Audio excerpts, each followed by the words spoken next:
We can go ahead and start. Okay. She should be on shortly, but we can go ahead and start. Okay, great. Thank you so much.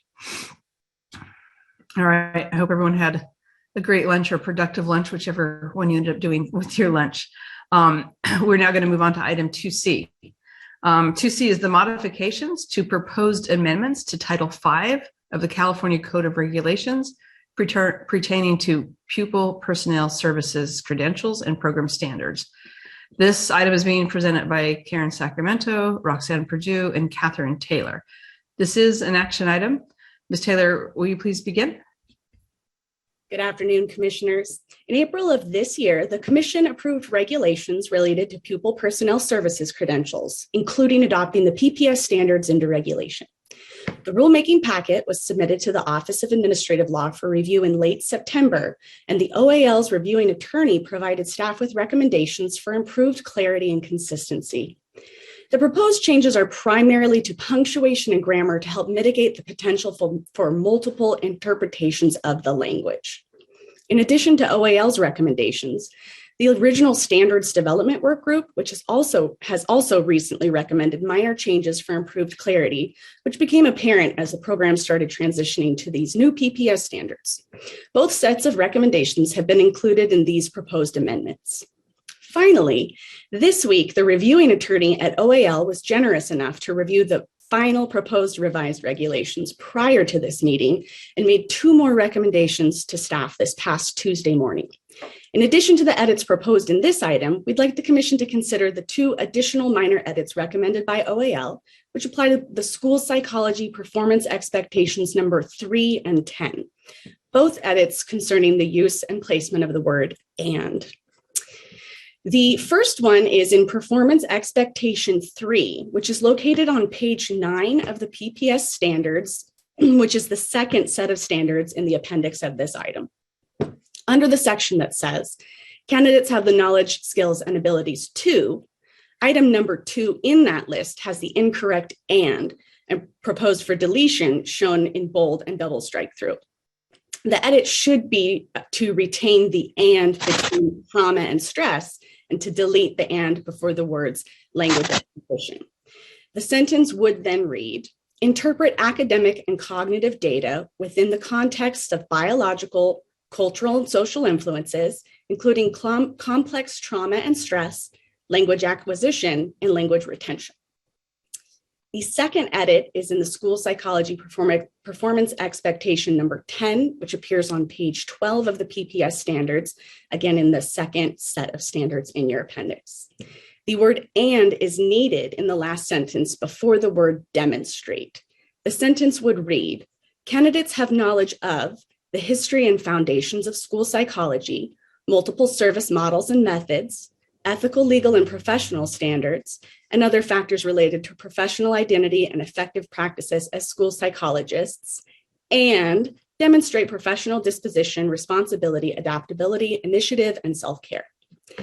Including these additional edits, all modifications are proposed for sections 80049, 80605, and 80614 to improve clarity, consistency, and correct typographical errors as recommended by the Office of Administrative Law and PPS Work Group.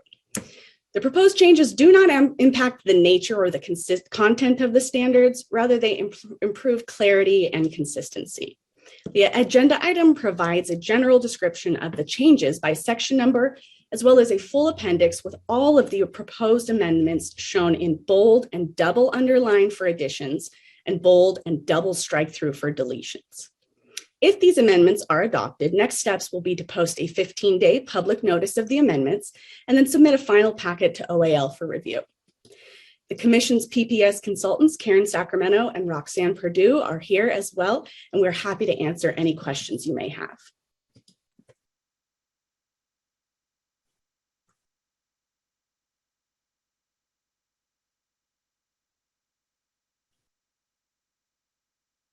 I think Monica, you're muted. Commissioner Martinez. Oh man, I'd gone all day and yesterday without that. All right, I'm back. Okay, we're now going to open for public comment.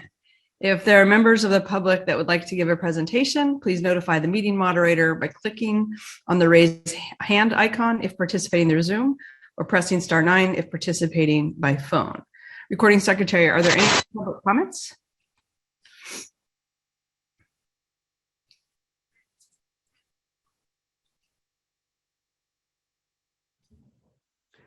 There are no public comments on this item. Okay, thank you very much. The public comment period for this item is now closed. Do commissioners have any questions or comments on this item? And I will give a deep appreciation for those who are very good at grammar and for the attention to detail that we all have to provide to these types of documents. I see that Commissioner Cardenas has his hand up. Go ahead. Yes, good afternoon, everyone. I just want to say thank you to this committee that's been working on this document and updating these standards and paying attention to that detail.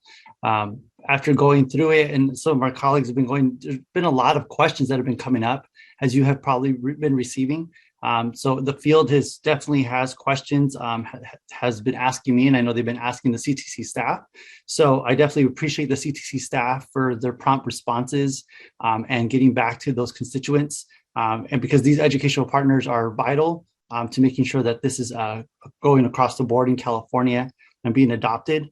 But the one part that I really wanted to pay attention to was the attention to self-care. I think that's something that's vital in all of education. That's something that we talk about, but we don't really know what it is, or maybe we're not really taught what it could be. So I really appreciate that you put that in there.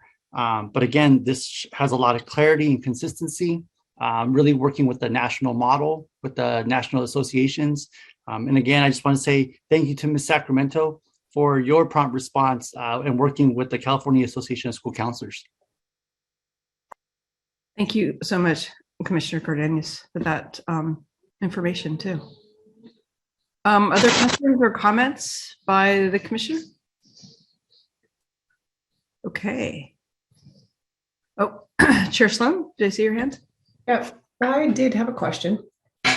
Based on the report that Liaison Heide Rodriguez gave this morning about how the State Board of Education is moving away from using the term stakeholder and moving instead to using educational partner, I do see this document uses the term stakeholder. And I don't know whether we are ready to go through all of our documents and make changes, but this is one of those kinds of documents where we might consider, since we are defining what under, let's see, page 2C7, you'll see item I defines what stakeholder means. It's just a question to throw out. So in looking through the document, Chair Sloan, I see that stakeholders used 7 times in our document. And if we were going to make a change, now would be the time to do so. I think I'll defer this to our administrator, Cheryl Hickey, or David DeGear, perhaps, on whether we would do that at this point.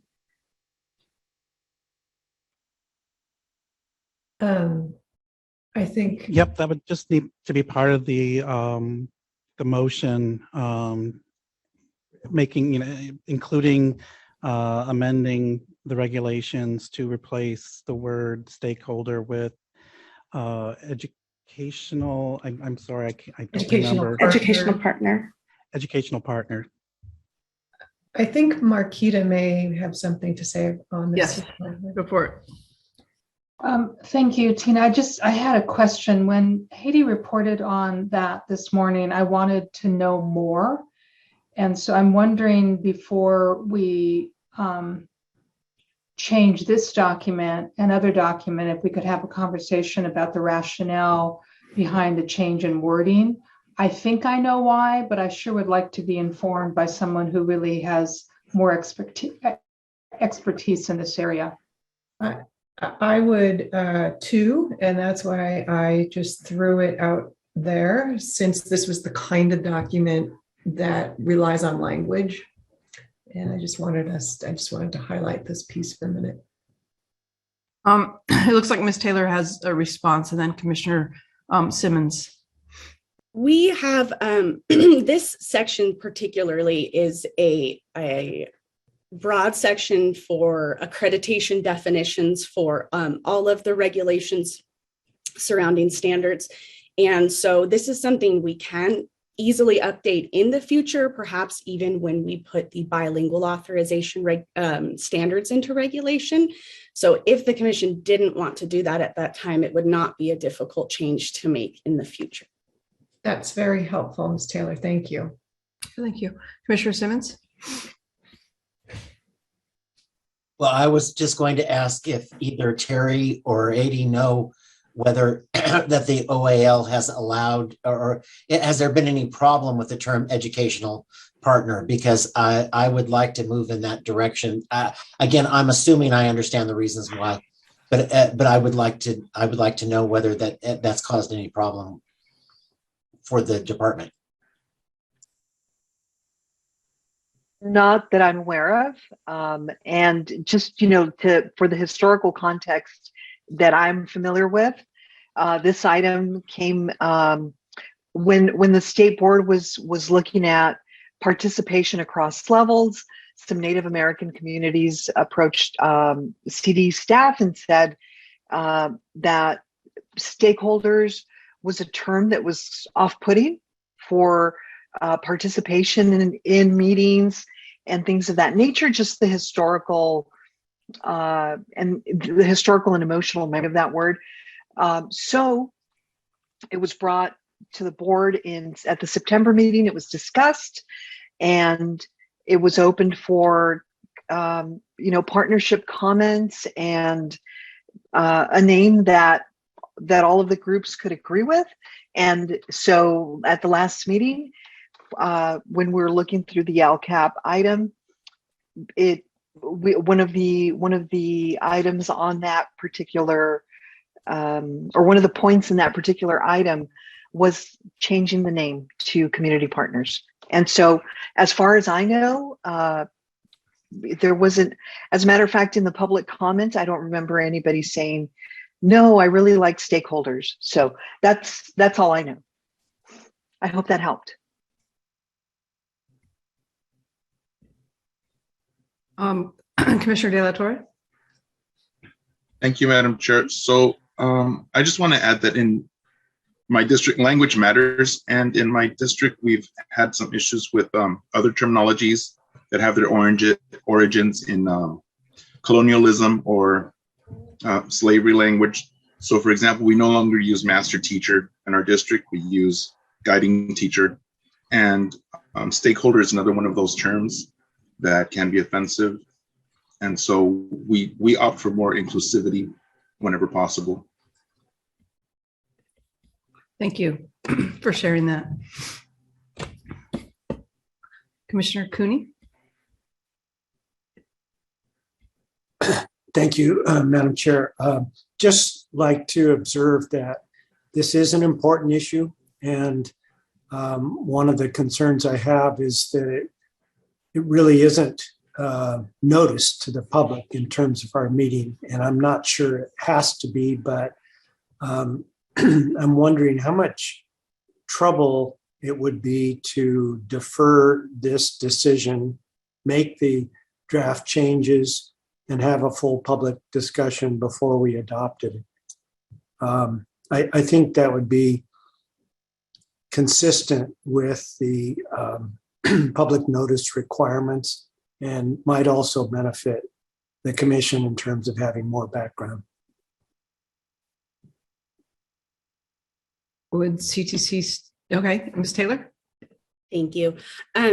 Right now, we are dealing with a timeline situation with the Office of Administrative Law. We will need to wrap this packet up by the end of February. So we would either need to withdraw the packet and start over again if we wanted to have another public hearing or present this at another commission meeting, like the February meeting, perhaps. The timeline could possibly be extended if we asked special permission, but I don't know that that would be granted. So we are a little bit on a short timeline here. And there will be a 15-day public notice that is posted on the commission's rulemaking page should we move forward with these regulations today. Commissioner Heredia.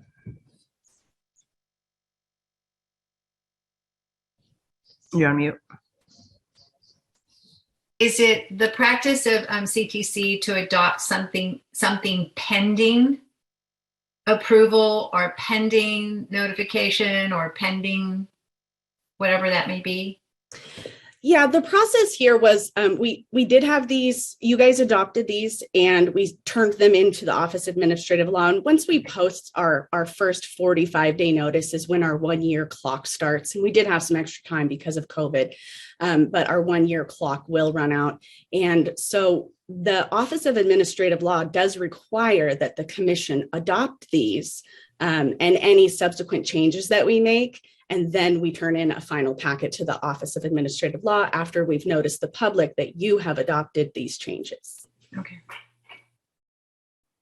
Executive Director Sandy, did you want to jump in? I just, let's see. Got to figure out which button. Well, the echo makes it very omnipresent, so. Okay. The great and wonderful Oz. Here. Okay, help us on the way.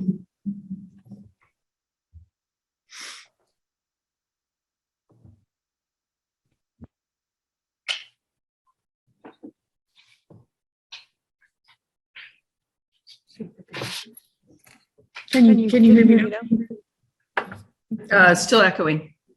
How about now? Perfect. Oh, well, a delayed echo. That was a good one. How about that?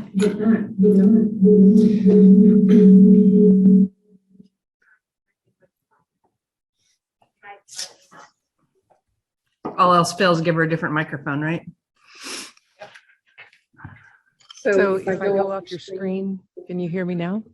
We can, and we can Right. still see a little bit of you. Okay, without the echo. A smaller echo, but I think we're okay. Commissioners, can you understand her okay? All right, we're good, Mary. I just wanted to underscore that the deadline is here, and I think the issue is important. The language itself is important. Having a better understanding of why we might want to shift from it or not is an important thing to do. But staff has indicated to us that we could do it. We could do a broader cleanup in a next regulatory package around that language and still move this one forward to meet our timelines, if that is acceptable to the commission. Great, thank you for that clarification. So commissioners, would it be okay then, it sounds like, if we vote on this current draft, since this is an action item, and it sounds like there'll be an opportunity for us to explore a little bit more about the use of language, educational partners, and integrate that at a later time. I think maybe before, are there any objections to moving forward with this current draft? So I don't want to, yes, please. I just have a question. So would the motion be to accept it with the understanding that it would come back to address the language? Or would it just be simply, we're going to accept it? I think it would be problematic to accept it conditionally. Okay. As I'm understanding from Ms. Taylor, this is it has to be complete and there has to be a yes vote. But it looks to me like Ms. Taylor would like to speak and clarify. Thank you. Yeah, this particular section, which is 80605, will come back most likely every time we put standards, a new set of standards into regulation, because we want to ensure that this set of general definitions for accreditation related regulations is always maintained and current. So you may see these definitions several times over the years as we as we bring standards forward. So there will be multiple opportunities in the future, I would imagine, to refine and clarify this language and bring it to a place that makes everybody happy. Okay. And it looks like Ms. Sacramento and maybe Ms. Reesing want to. And I just want to add, Catherine, and I believe this is correct, then as it is brought forward, for example, with bilingual, if that is the next set of regulations that are brought forward, those definitions and those updated definitions would be retroactive across all sets of standards that they would be definitions for all standards. They would not be retroactive, but whenever they are changed, those would be the current the current definitions. Okay, that said better. Thank you. Okay. Okay, so Commissioner Sloan and then Commissioner Klatt. I'll let Commissioner Klatt go first. I was actually going to perhaps do a motion, but so if I don't know if you want to go first, Chair Sloan, or I can just explain what my thought was that given the huge amount of staff time it takes to just create a package to go to OAL, I would hate to see staff have to start over with this current package. So I would be leaning towards moving towards approving the current language, but also with the recognition that language does matter, and that perhaps we do need to take a look at this in a way, as Commissioner Cooney suggested, that we've properly noticed, and there might be other words that we need to take a look at too. So maybe at a not too distant future date, maybe this is an issue we need to take up in a broader way. But for the sake of expediency and staff resources, I would move to accept or to approve the regulation package as is right now. Chair Sloan? I will second that. And then in discussion, I would say that this is one of the things that we will be doing in our work over the next year. We're going to talk about this tomorrow in our strategic planning. This is a very good place, this Division 8, Chapter 2, Article 2, because as Ms. Taylor mentioned, this is going to be this is standard language that goes into a lot of our packages. And so this would be a very good place to look carefully at language and understand the meanings behind the many things that we're doing here. I also agree that knowing that this is what we are going to do, we can move some of this forward and make the changes as we develop a greater understanding and have a chance to vet this and discuss this as a commission. Okay. So if I understand correctly, then I have a motion from Commissioner Klatt that the commission approve the proposed amendments to regulations with the additional changes that were just presented by staff. And I have a second by Commissioner Sloan. Any other discussion? Okay. Then I believe we are ready for a vote. Monica, Commissioner. Yes. Oh, I'm sorry, Commissioner Klatt. Yes. I just wanted to confirm. So the changes recommended by staff, but that doesn't include, we're leaving alone for right now the stakeholder language. Correct. We're and so when I say by staff, it's what they submitted online in our item. Okay. Yeah, the packet as you suggested. Yeah. Okay. No, thank you for the clarifying question. I'm sure it helped many of us. Okay. So if everyone's clear, I think we're ready for a vote. So recording secretary, can you take the vote? Jose Cardenas. Aye. G. Michael Cooney. Aye. Michael De La Torre. Aye. Marisol De La Torre Escobedo. Aye. Megan Gross. Aye. Johanna Howard. Aye. Susan Aradia. Aye. Harry Jackson. Aye. Bonnie Klatt. Aye. Monica Martinez. Aye. David Simmons. Aye. Tina Sloan. Aye. Motion carries. Great. Thank you, Ms. Sacramento, Ms. Perdue, and Ms. Taylor for this, and to all the staff, to what Commissioner Klatt pointed out before. It's a tremendous amount of work to do this. So thank you very much. And we will move on to item 2D.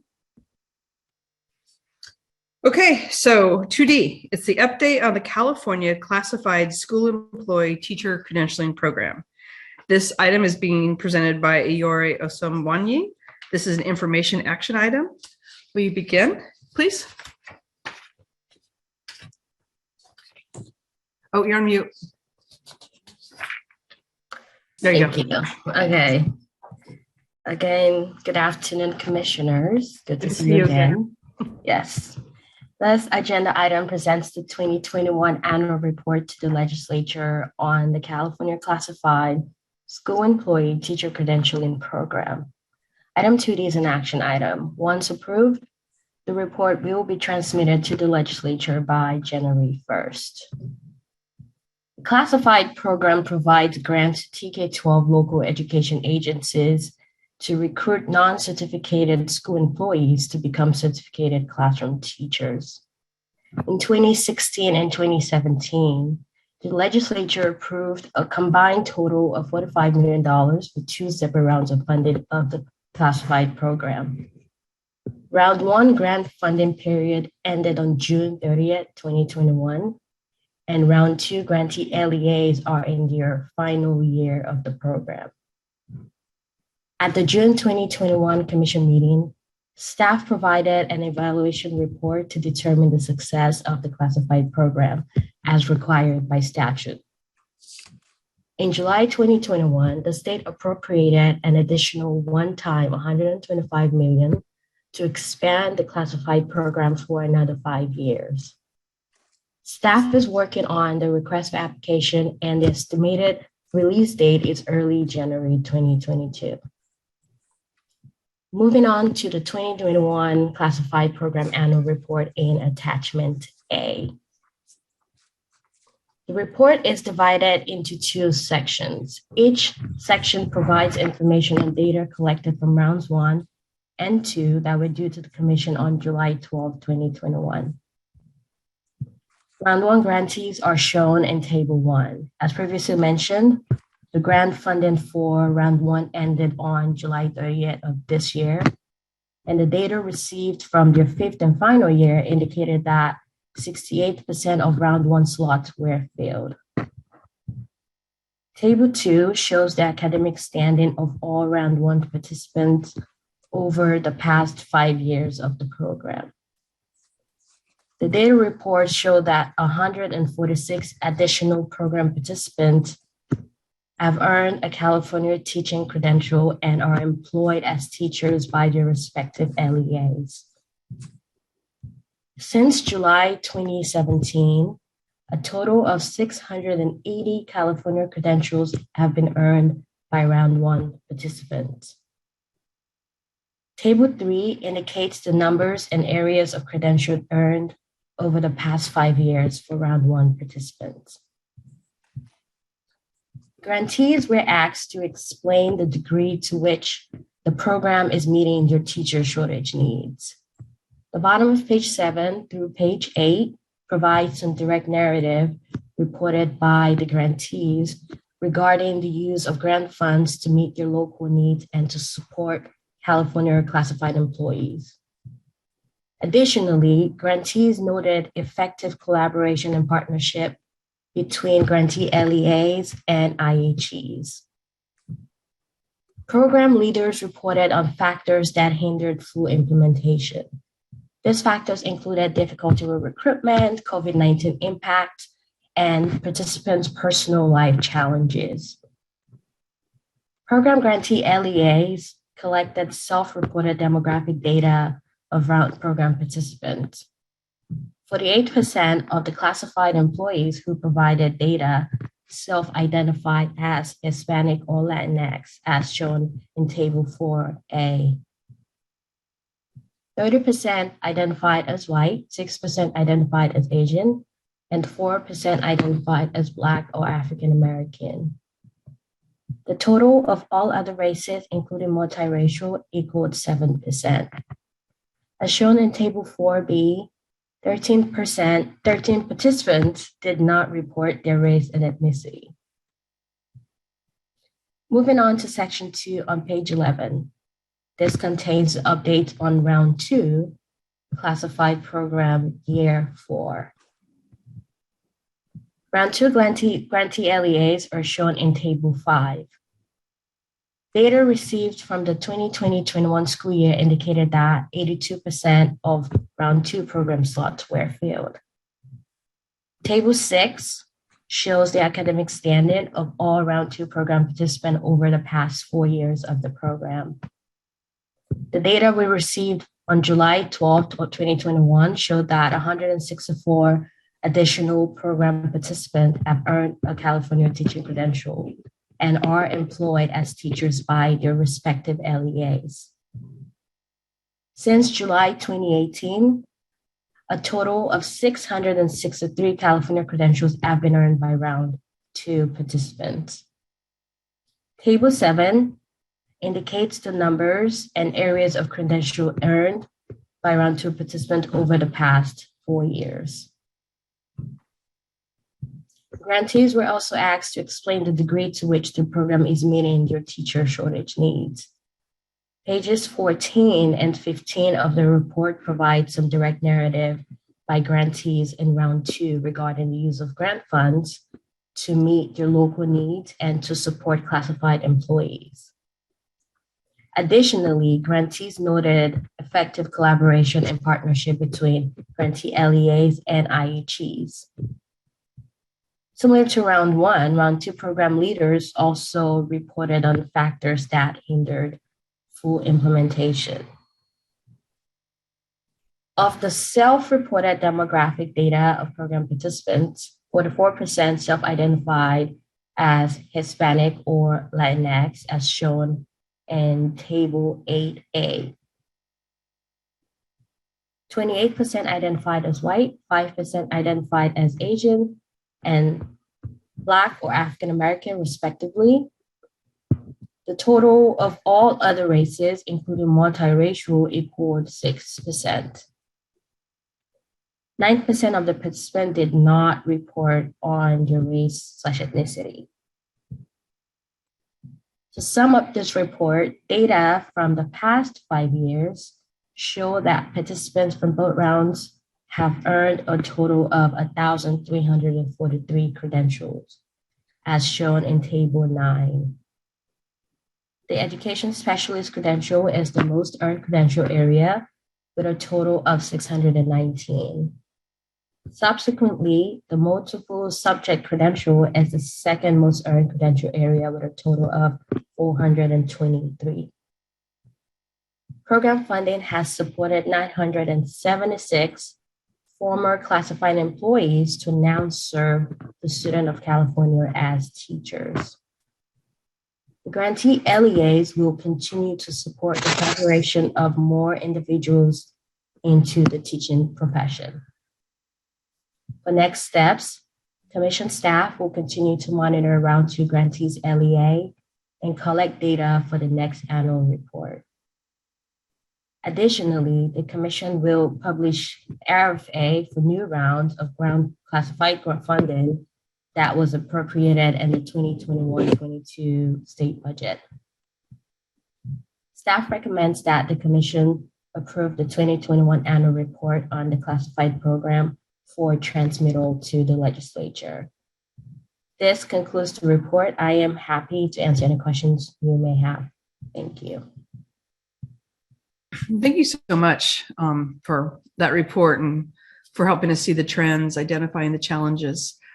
This remains to be a favorite program and glad to see it got grant funding. And so I'm going to imagine that there'll be some questions from the commissioners.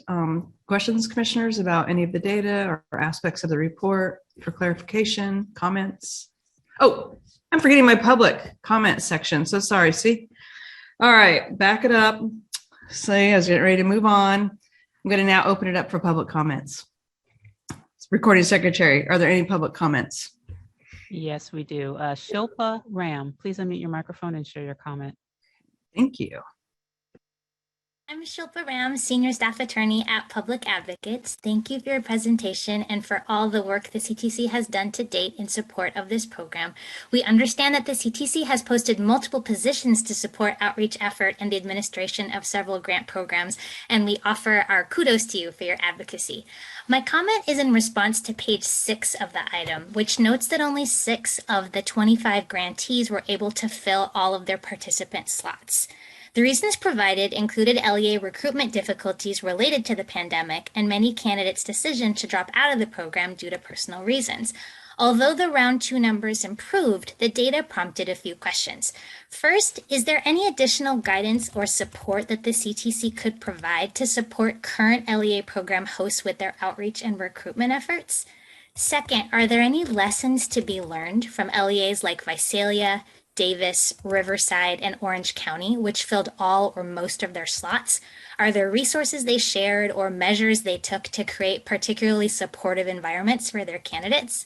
Third, is there guidance or are there incentives that the CTC could provide to LEAs to support candidates currently enrolled in the program with an eye toward reducing the dropout rate and increasing the program completion rate?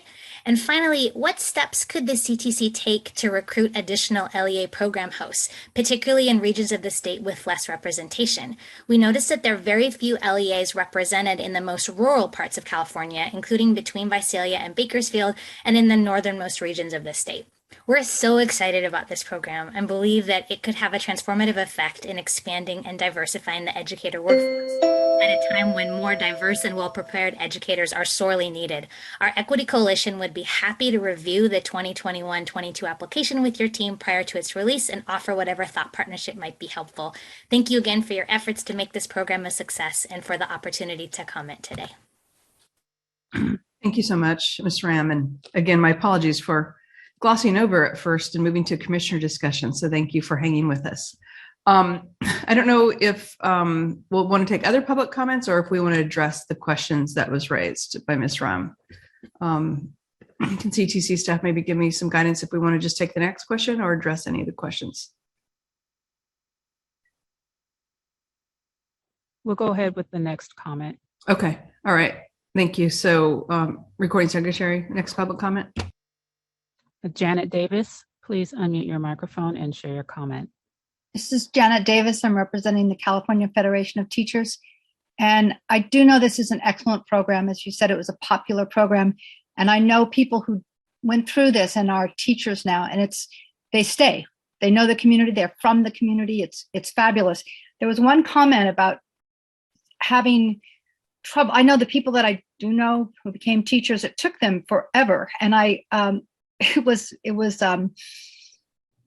it is just life circumstances. They had children, they had other issues that came up. And I do hope that was one of the reasons they said they had trouble keeping people. And I just wonder if there's a limit on how many years you can do it, or if you have, they said something about not being able to take enough courses at one time. I just wonder if that's one of the problems. But anyway, it is a fabulous program and we get great teachers out of it.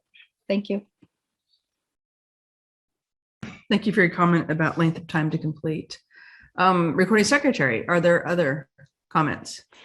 Yes, Patricia Ernan, please unmute your microphone and share your comment. Good afternoon. My name is Dr. Patricia Pernin. I represent Los Angeles Unified School District, Director of ICAP in our Human Resources Division. I want to thank the Commission staff for compiling this report and thank the Commissioners for their hard work at advocating for grant-funded programs that seek to address teacher shortages through leveraging the resources of our school communities.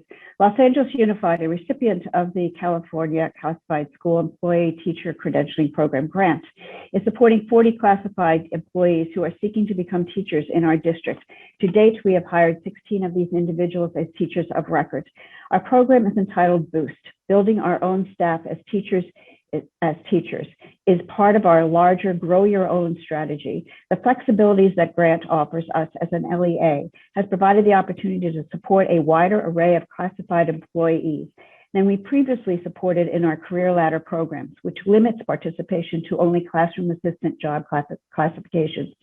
With the Boost grant, we are able to support employees from a variety of classifications, including financial analysts, IT support technicians, and even a bus driver By enabling us to support these teachers while working towards their credential goal, we are addressing a key barrier to enter to our profession.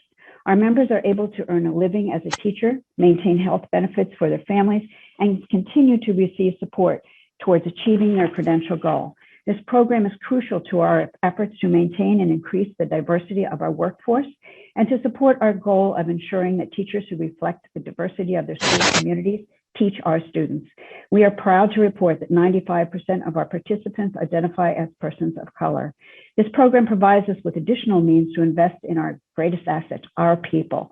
By building our own staff as teachers, we are investing in our communities and thereby reaping the dividends in the form of student engagement, achievement, and ultimately positive outcomes for students, families, and communities of Los Angeles Unified.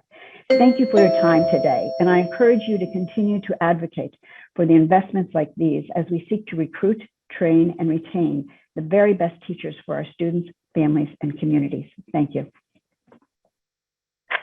Thank you, Dr. Pernin. Recording Secretary, do we have other public comments?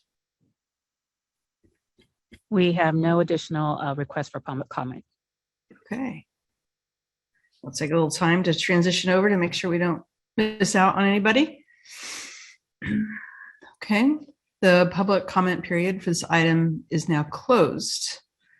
Now, do commissioners have any questions or comments on this item?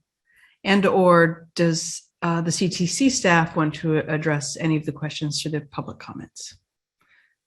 I'm going to go ahead and move forward with Commissioner De La Torre, and then Commissioner Grano-Shire and Commissioner Hartwig. And then I think David DeGuire will address some of the questions. David, did you want to go first? I can give a quick answer to Ms. Ram's question about what more can we provide. And we were able to work with the Department of Finance and the legislature to get funding for 2 additional grant consultant positions this year. So right now we have very limited grant staff, and as much as we'd want to provide more support, we just have not had capacity. But these 2 positions are posted right now. There are links on our website, so please let people know that those are available. That's great. Yes, all of you listening in today. And then she'd also, Ms. Ram also talked about the reach out and helping districts and counties do some outreach to ensure that the slots are filled, so to speak. Yeah, and that's what we need additional staff to do. Right. We would really love to build regional networks to help build those relationships between districts and preparation programs, and also just to get out more to discuss all of the funding that's available. As I know we've talked about before, there's over $1 billion in this year's budget for teacher preparation, including scholarships and grants. And we are working with the California Department of Education so that we have similar messages when talking about, available funding and working together on how we can help LEAs understand how they might use programs together. Okay. So for example, the classified staff grant can help someone get to a bachelor's degree, and then they could use the residency grant to complete a preparation program. So there's ways to use these funding together over that long haul, because it can be a long haul. That's very strategic. Thank you. And does anyone at CTC have a sense, if it's not in the report, about the average length of time to complete the program that some of the classified personnel are taking? That was the question by our colleagues from CTA. That's not something that we we really specifically collect data on. That's something that we could look to do in the next round of funding. But one of the tables in the report does show kind of the progression of the standing, the number of candidates who are, in junior standing, senior standing. Okay. So that's about the best information that we have for that. Okay, great, thank you. Thank you for addressing those. And so I'll go ahead and move to commissioners' comments or questions. And so I'll start with Commissioner De La Torre, go to Commissioner Grano-Shire, Commissioner Gross, and then Commissioner Hartwig, and then Commissioner Brown. Thank you, Madam Chair. So my question was about that data from the 50 slots allocated to Santa Cruz County Office of Ed, and then 0 of those slots were filled. My question is about the allocation of the slots, and is the funding for those slots, does it go away or does it carry over? And why were there 0 for those 50? I'm just curious. And there are others that also have very small numbers relative to the total number of slots available, such as Santa Clara, West Contra Costa, and Fairfield, and so forth. And he's on table 1 on page 5, folks. I can answer that.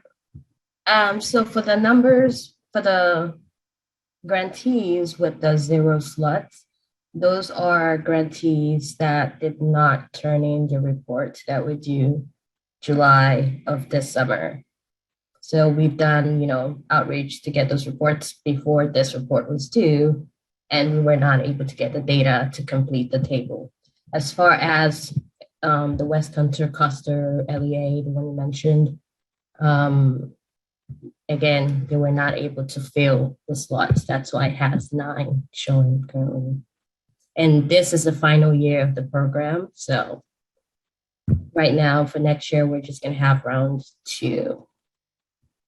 So to clarify, that 0 doesn't mean that the slots weren't taken. It just means the data wasn't collected. Is that correct? Exactly. It wasn't submitted. I see. So there were 50 individuals who took advantage of that. We just don't have the data. Is that correct? I don't have the data. Yeah. Okay, so it'd be correct. There could be 50. There could be, yes. Right. Thank Just you. like, right, the example of West Contra, there was 4 versus 20. There were 4 that were submitted. Right. Well, it's just 1 report, right? So then it would be 4 total participants out of the 20 in the program. Is that right, Iori? Yeah, for this 2021 school year. Yes. Right. Is that helpful? Yes, because I did notice there was a difference in the number that is as reported in the report, and also as was stated by Pat Pernin for LAUSD. There was a discrepancy, so I'm thinking it was just that the data was not collected in time and not reflected. Thank you. Thank you. Commissioner Grano-Shire.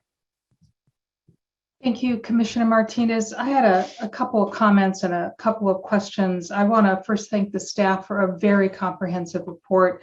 And I also want to acknowledge our public comment colleagues. The questions raised from our colleagues from public advocates are really, really critical ones. And I hope we come back to those.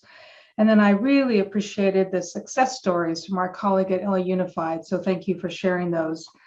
The Classified Employees Grant Program has such great promise. And while the data is incomplete and we're not sure if districts reported, I think it's going in the right direction. And I think this is a very compelling report to send back to the legislature in some ways. I wonder, a couple wonderings. Do we have information about these programs and the partnerships they may have with four-year institutions, especially as they relate to grow your own programs? Because we know those are very effective at recruiting and retaining teachers of color. So that's one question. Another question is, do we have retention data on any of these graduates? Again, to continue to make that compelling case. And then, do we have information about best practices? So I'm thinking, in reading the report, many of the comments talked about the barriers for candidates completing, and we understand what those are. But what are some wraparound services, some advising, some supports that we're providing to these developing teachers to keep them retained? So I don't know if we could answer all of those today, but I think this program has such great promise that if it's going to continue, we need to be able to answer those questions again to be able to secure additional funding over the years. Thank you. Thank you. That was really helpful. I think it was Commissioner Brown next, and then Commissioner Hartwick, and then Commissioner Gross. Did I get the order right, I hope? Oh, I think you jumped me in line, but I'll just try to be quick. Well, thank you. I'm going to grab it. As a person who works at the community colleges, where 72% of our students are working jobs while they take courses, I just wanted to get in and just advocate not only in support of this program, but an understanding that the idea of figuring out who's doing well and why is really important, as well as recognizing what's not working and why. Because if you're working a full-time job as a janitor in an elementary school, there's your 40 hours a week right there. Now you're going to go take some units. And if you've already achieved the equivalency of an associate degree, so now you're doing upper division work, that's got to be 60 to 90 units in there that you have to be doing. And I know that most of if full-time is 15 units, that's a full-time student. So you start doing the arithmetic and the time it takes to do a 3-unit class, well, you might be able to take 1 or 2 courses while you work your full-time job. And if you just do the arithmetic, you're not surprised that it takes people a while to get there. And I'm not sure we can, quote, eliminate that problem, but we do need to understand it. In community college, the average time it takes a part-time student to finish an associate degree is 6 years. And that's discouraging to them. It's one of the reasons they don't get a BA, and it's a really good reason why they don't get a credential. So I don't want to be negative Nancy. I just want to be reader realistic here in terms of really starting, and I'm looking at Michael as well, is really understanding the circumstances so that we can support what is a real challenge to people who want to be teachers. All right, thank you. We'll now call you Commissioner Rita Realistic. But it does sound like echoing a public comment about maybe looking more carefully in the future about the length of time it takes to complete the program. And very great points, Commissioner Brown, about time. I'm going to now go ahead and let Megan reclaim her space. Commissioner Gross, I think I skipped you, and Commissioner Brown took it, so go for it. That's okay. She had great points. I'm happy for her to take it. Commissioner Grano-Shire brought up many of the things that I had on my list as well. But I do want to celebrate that we're making some progress and movement, especially in the area of education specialists, which I think is exciting. I think in diversifying the pipeline, which is exciting. And I know you're doing this short-staffed. So I know I really wanted to recognize and appreciate you for doing that as CTC staff and doing that follow-up and outreach on the reporting. I wanted to go back to something Director DeGary said about kind of creating regional networks. And I think that that's a really exciting idea because as I kind of look at that list, there are swaths of the state where we probably likely have many classified individuals who are really interested in this opportunity, but their district wasn't interested or didn't have the capacity to go through the RFP process and to manage a grant. And so they don't have access to this resource. And I think when we kind of look at our teacher shortage right now and this crisis moment that we're in, trying to make sure that we can capture all those folks is just so critically important. I don't want to leave anyone out just because they're working in a place that wasn't able to do it. And so I'm interested in how we kind of provide greater access to folks in the future. And then along that same lines, how do we maybe provide some technical assistance to LEAs? As a school district employee, like our HR department has no time to manage a grant, right? Like they are trying to desperately hire positions that have been unfilled. And so how do we kind of provide some support to eliminate those management aspects of our grant programs in general? So that was just kind of a thinking that I had, and just also an appreciation for this opportunity to start chipping away and providing more access to folks to become educators. Thank you. David, I just noticed you're off mute. Did you want to comment? Yeah, if I could.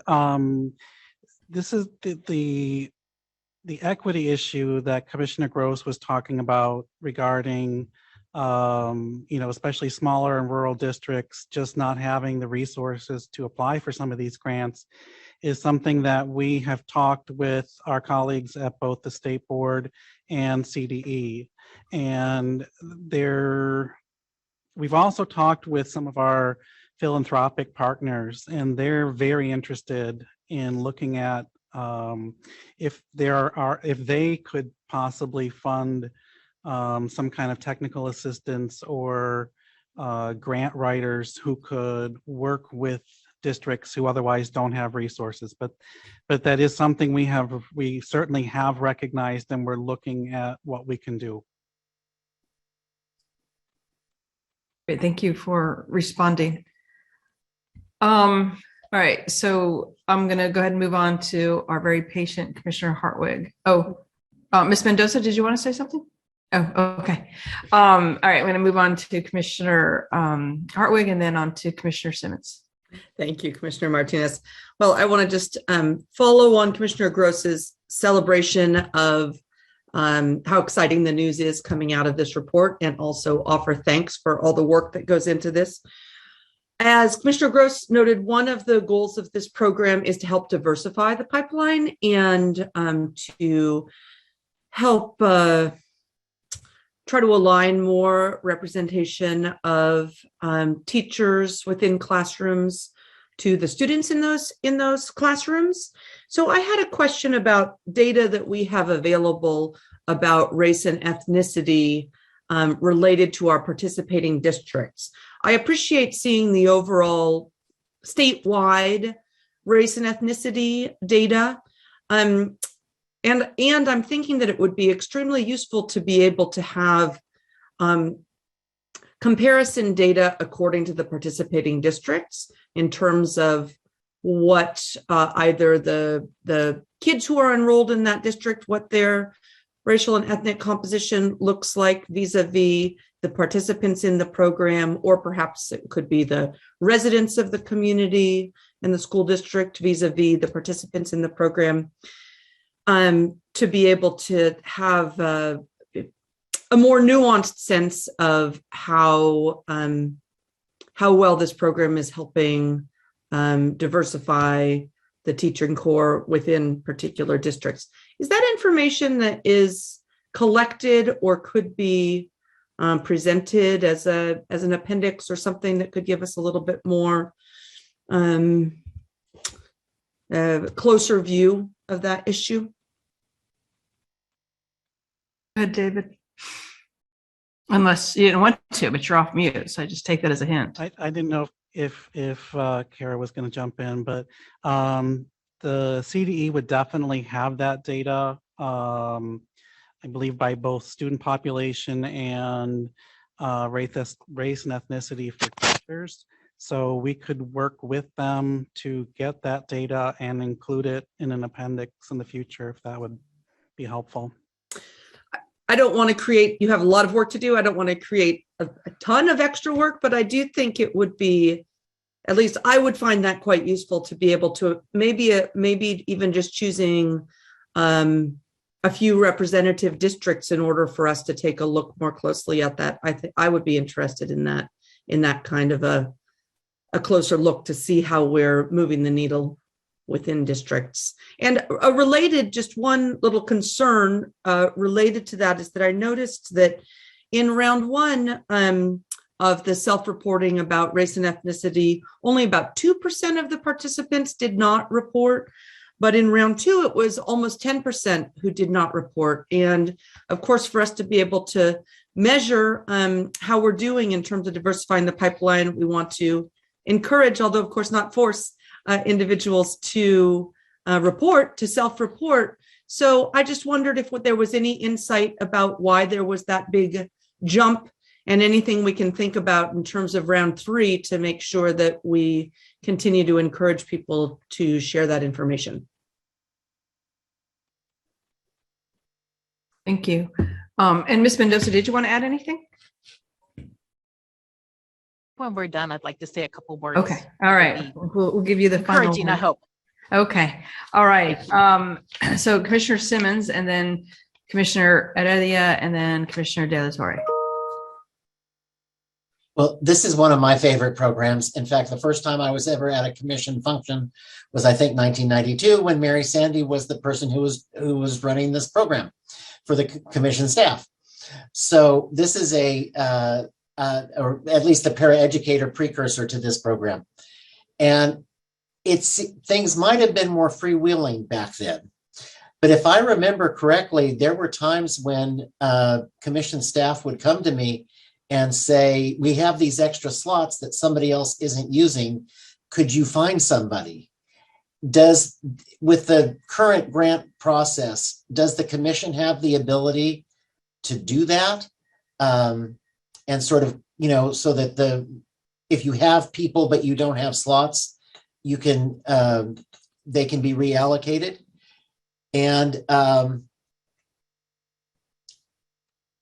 just think I hate to leave money on the table because this is such an important program. Yep. Nicely said.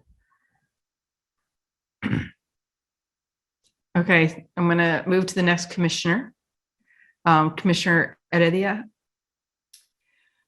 So I just want to echo what Commissioner Brown, her comments about looking at the community college student and the obligations that they have and the time that they have. I think on page 9 of the report, when I read it, embedded in that report, and I don't know if I can pull it up now, but embedded in that report was information that gave us so much insight into the challenges. It's tuition, which I didn't see listed, I think, unless I missed it, might have been childcare. Childcare, tuition, time to do the homework, knowing how to do the homework. So I think we have enough information here to get a really good start of things to look at in terms of how we might offer support to the individuals who are in the program. And I'm sorry, I'm trying to pull up all my notes and I've lost everything here. My computer's not working, so it's not letting me pull up the rest of my notes. But and then finally, the question about if we could, Commissioner Hartwig talked about, could we get some data on the districts and get a sample? When you look at the data, and you look at the districts, you can almost make assumptions, but we're not about assumptions, we're about data. In terms of where the largest participant group is. So I think that's another thing we have to keep in mind, is that that the districts who have the larger populations could have participants who have the ability to engage in school without having to worry sometimes so much about finances or childcare or their own ability to do the homework. So I just think all that information is really critical to find out about, a little bit more about the participants. And because I believe that when we get that information, then the program will become stronger. And then we can, when we move forward, we can say, we got it from year one, we got it from cohort 1, we got it from cohort 2. So I think it only strengthens what, the program of itself. So thank you. Thank you. It does make me curious if someone's doing an outside evaluation in any of the districts or communities to get more of that regional local flavor that you're talking about and that Commissioner Hartwig was talking about as well. Commissioner De La Torre. Thank you, Madam Chair. So I had a question about the equity of access for other classified staff who might not be in a district that took this opportunity to offer it to their employees. Is it in any way associated with I know a lot of the classified staff belong to associations or unions, and if it could be, if they were able to apply without being in a district, if somebody were interested in a rural area and to get the information out to them by their association, would that be a possibility? Or partnering with associations or unions? These are Proposition 98 funds, which have to go to an LEA. So it would either have to be a district or it could be a community college. So, you know, if we're trying to think about how might we reach some of those other classified staff, theoretically a community college could apply, although we'd have to think about how that would work with our RFA, but the funding could not go to a labor association or anything other than the entities that are eligible for Proposition 98 funds. I was thinking more of the information going through the association, so that Me too. Sure. Absolutely. And one of the things that we were talking about recently is that, you know, we typically work closely with the CTA and CFT. Thank you. Yeah. But those are not the organizations that represent the classified staff. So we do need to look at reaching out to those other organizations and see if they can help support or at least get the word out. So is that something that could be brought into this program? Because it would reach a lot more, I believe it would reach a lot more of the classified staff. Yeah, that's a great suggestion. Thank you. Thank you so much, Commissioner De La Torre. So more efforts around recruitment and partnering. I don't see any other comments by commissioners, but I think Ms. Mendoza was going to maybe close us out, and then we'll move to a motion unless there's other discussion. So Ms. Mendoza. Thank you. Thank you, commissioners, for all your very thoughtful comments.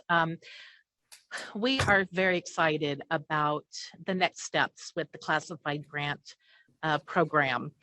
And you may remember in June, EORA came before you with an outside evaluation that went on last year from Shasta College and their partners at the Sinclair Group.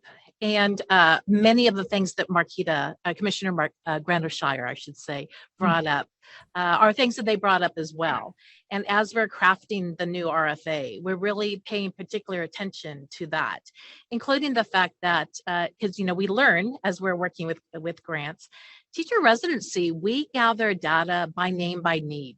And so we're going to return to that to the classified grant. So we're going to have rosters, so that we can see that Kara Mendoza started in 2022 and she's still plugging away at 26, but she's getting closer, you know, and to really help our classified employees and help our LEAs really track their employees and be able to communicate with us the data that we all are so hopeful for.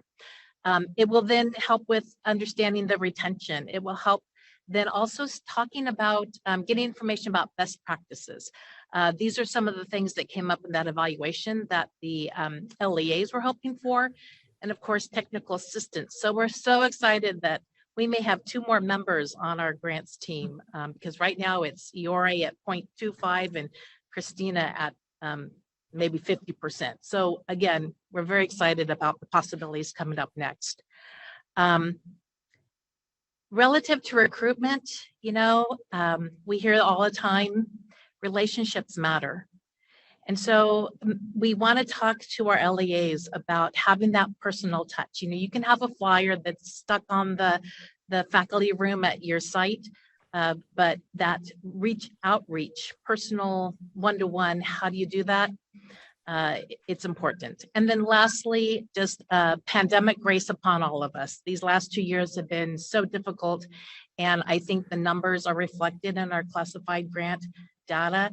And again, we're pushing forward and looking forward to the next round. So thank you for all your comments. We took copious notes, and we hope to, you'll see a different report in when the new monies come in. So thank you so much. Yes, thank you for ending that as part of our discussion. So thanks everyone for the robust conversation. I believe that we're ready to move forward. And I'll just need a motion by a commissioner to approve the 2021 annual report to the legislature on the California Classified School Employee Teacher Credentialing Program for transmittal to the legislature. Do I have a motion for that? Okay, I have a motion by Commissioner De La Torre and a second by Commissioner Jackson. Any further discussion? Okay, I think we're ready for a vote. Will the recording secretary take the vote? Jose Cardenas, Aye. C. Marco Cuni, Aye. Marco De La Torre, Aye. Marisol De La Torre Escobedo, Megan Gross, Aye.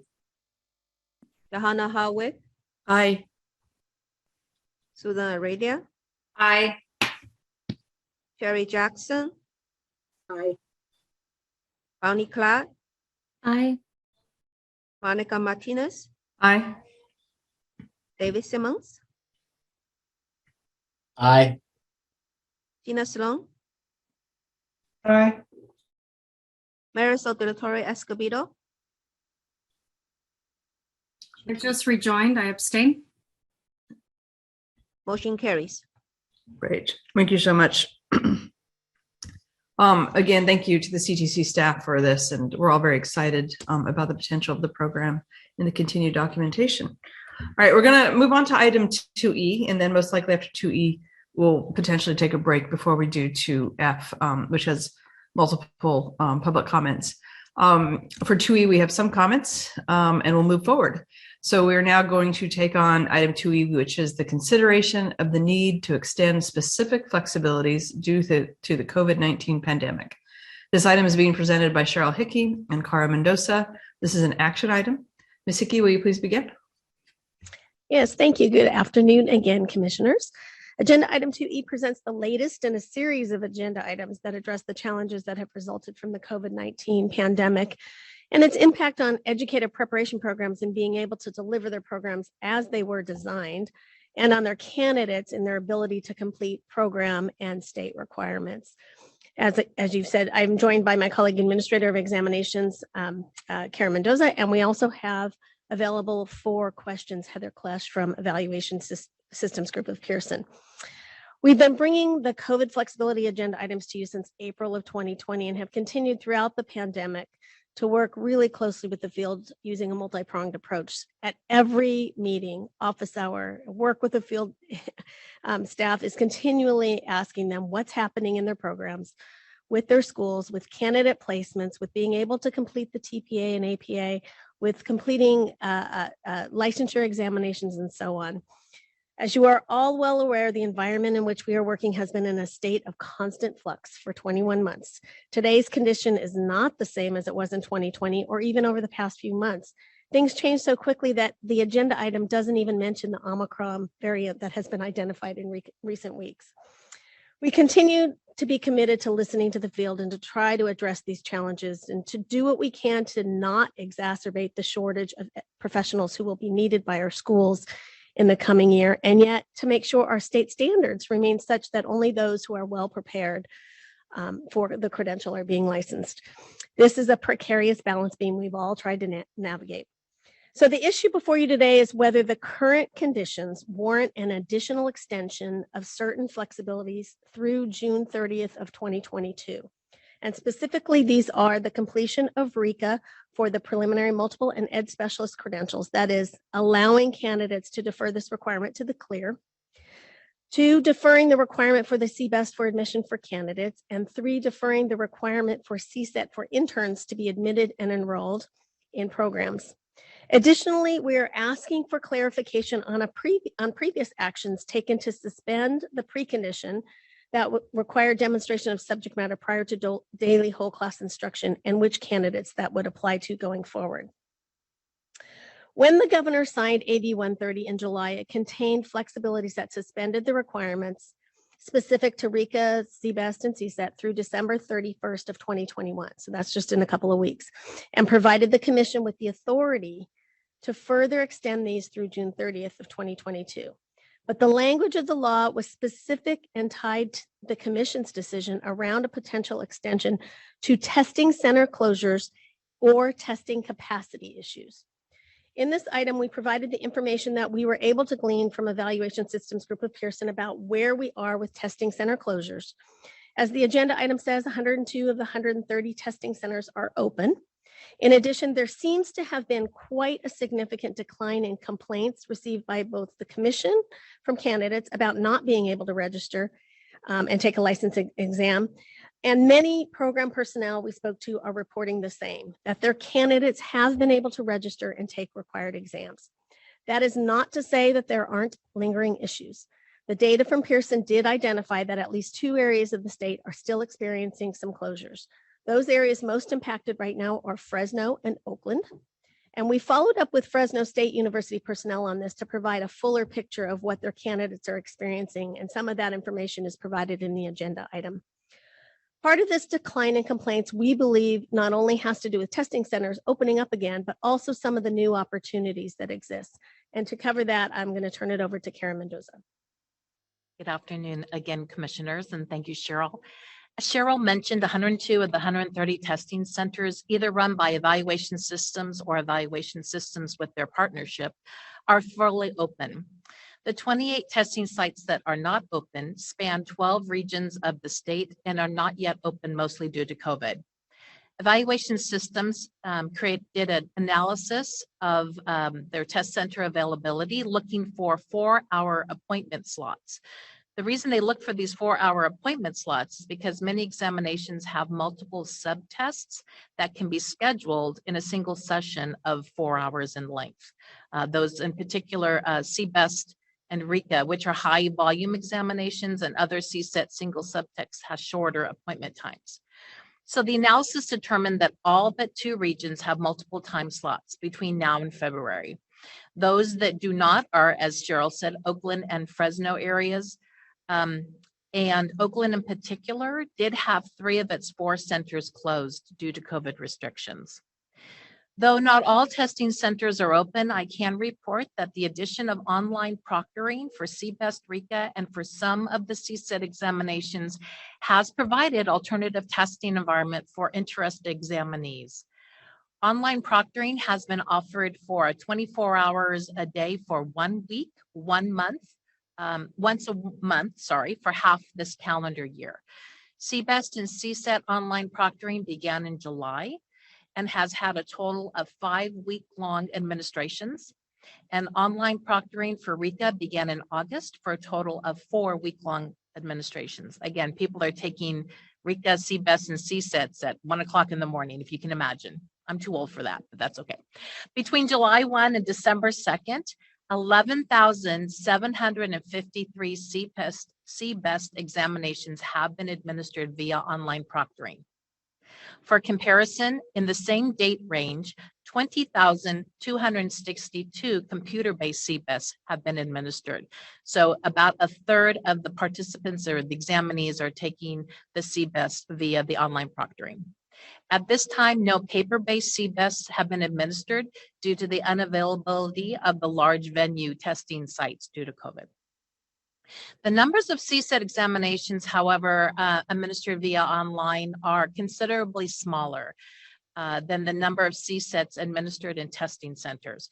And the main reason for that is because of the 121 total CSET examinations that are administered by Evaluation Systems on behalf of the Commission, only 12 are on the via online proctoring platform. And those examinations are the multiple subject subtests 1 and 2, the English subtests 1 through 4, the social science subtests 1 through 3, CTEL, CSET World Languages, CSET Spanish 5, and CSET Writing Skills. For the 12 CSETs that are currently part of the online proctoring, 1,354 examinations have been administered. In the same date range for all the rest of the CSETs, 12,676 CSETs have been administered in the testing centers. Evaluation Systems, in partnership with commission staff, continues to roll out the CSET examinations for online proctoring. For example, in January and April of 2022, 6 more CSET examinations will launch, including Physical Education 2, Spanish 1 and 2, and Health Science 1, 2, and 3. Last, relative to RECA, since August, 485 RECA written examinations have been administered via online proctoring in those 4-week-long administrations I mentioned earlier, compared to 6,438 via computer-based in a testing center. So obviously, CBEST is the most popular via online proctoring. CSET comes in second, and RECA brings up the rear. We would be remiss at this point not to remind the Commission of the new basic skills and subject matter options provided to candidates in AB 130. Candidates may demonstrate basic skills competency in lieu of taking CBEST by using qualifying coursework already completed, having earned a grade of B or higher in basic reading, writing, and mathematics. To demonstrate subject matter competence, candidates have options of successful completion of a commission-approved subject matter program, of particular baccalaureate degrees, or some sort of coursework option. And you'll hear more about that in the next agenda item. These are new options provided to candidates in lieu of taking and passing either CBEST or CSET examinations. And the key word in that sentence is new.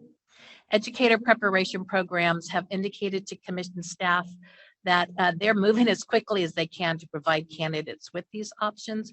But the fact of the matter is that the options are so new, and as you'll hear in the next agenda item, they're very nuanced. Programs are scrambling to find staff to be able to review transcripts and to determine if subject matter competence has been met. And it's taking some time for them to ramp up, as one can only imagine. At this time, I will pass it back to Cheryl Hickey to share with you insight from the collaboration group with whom she has discussed this very issue.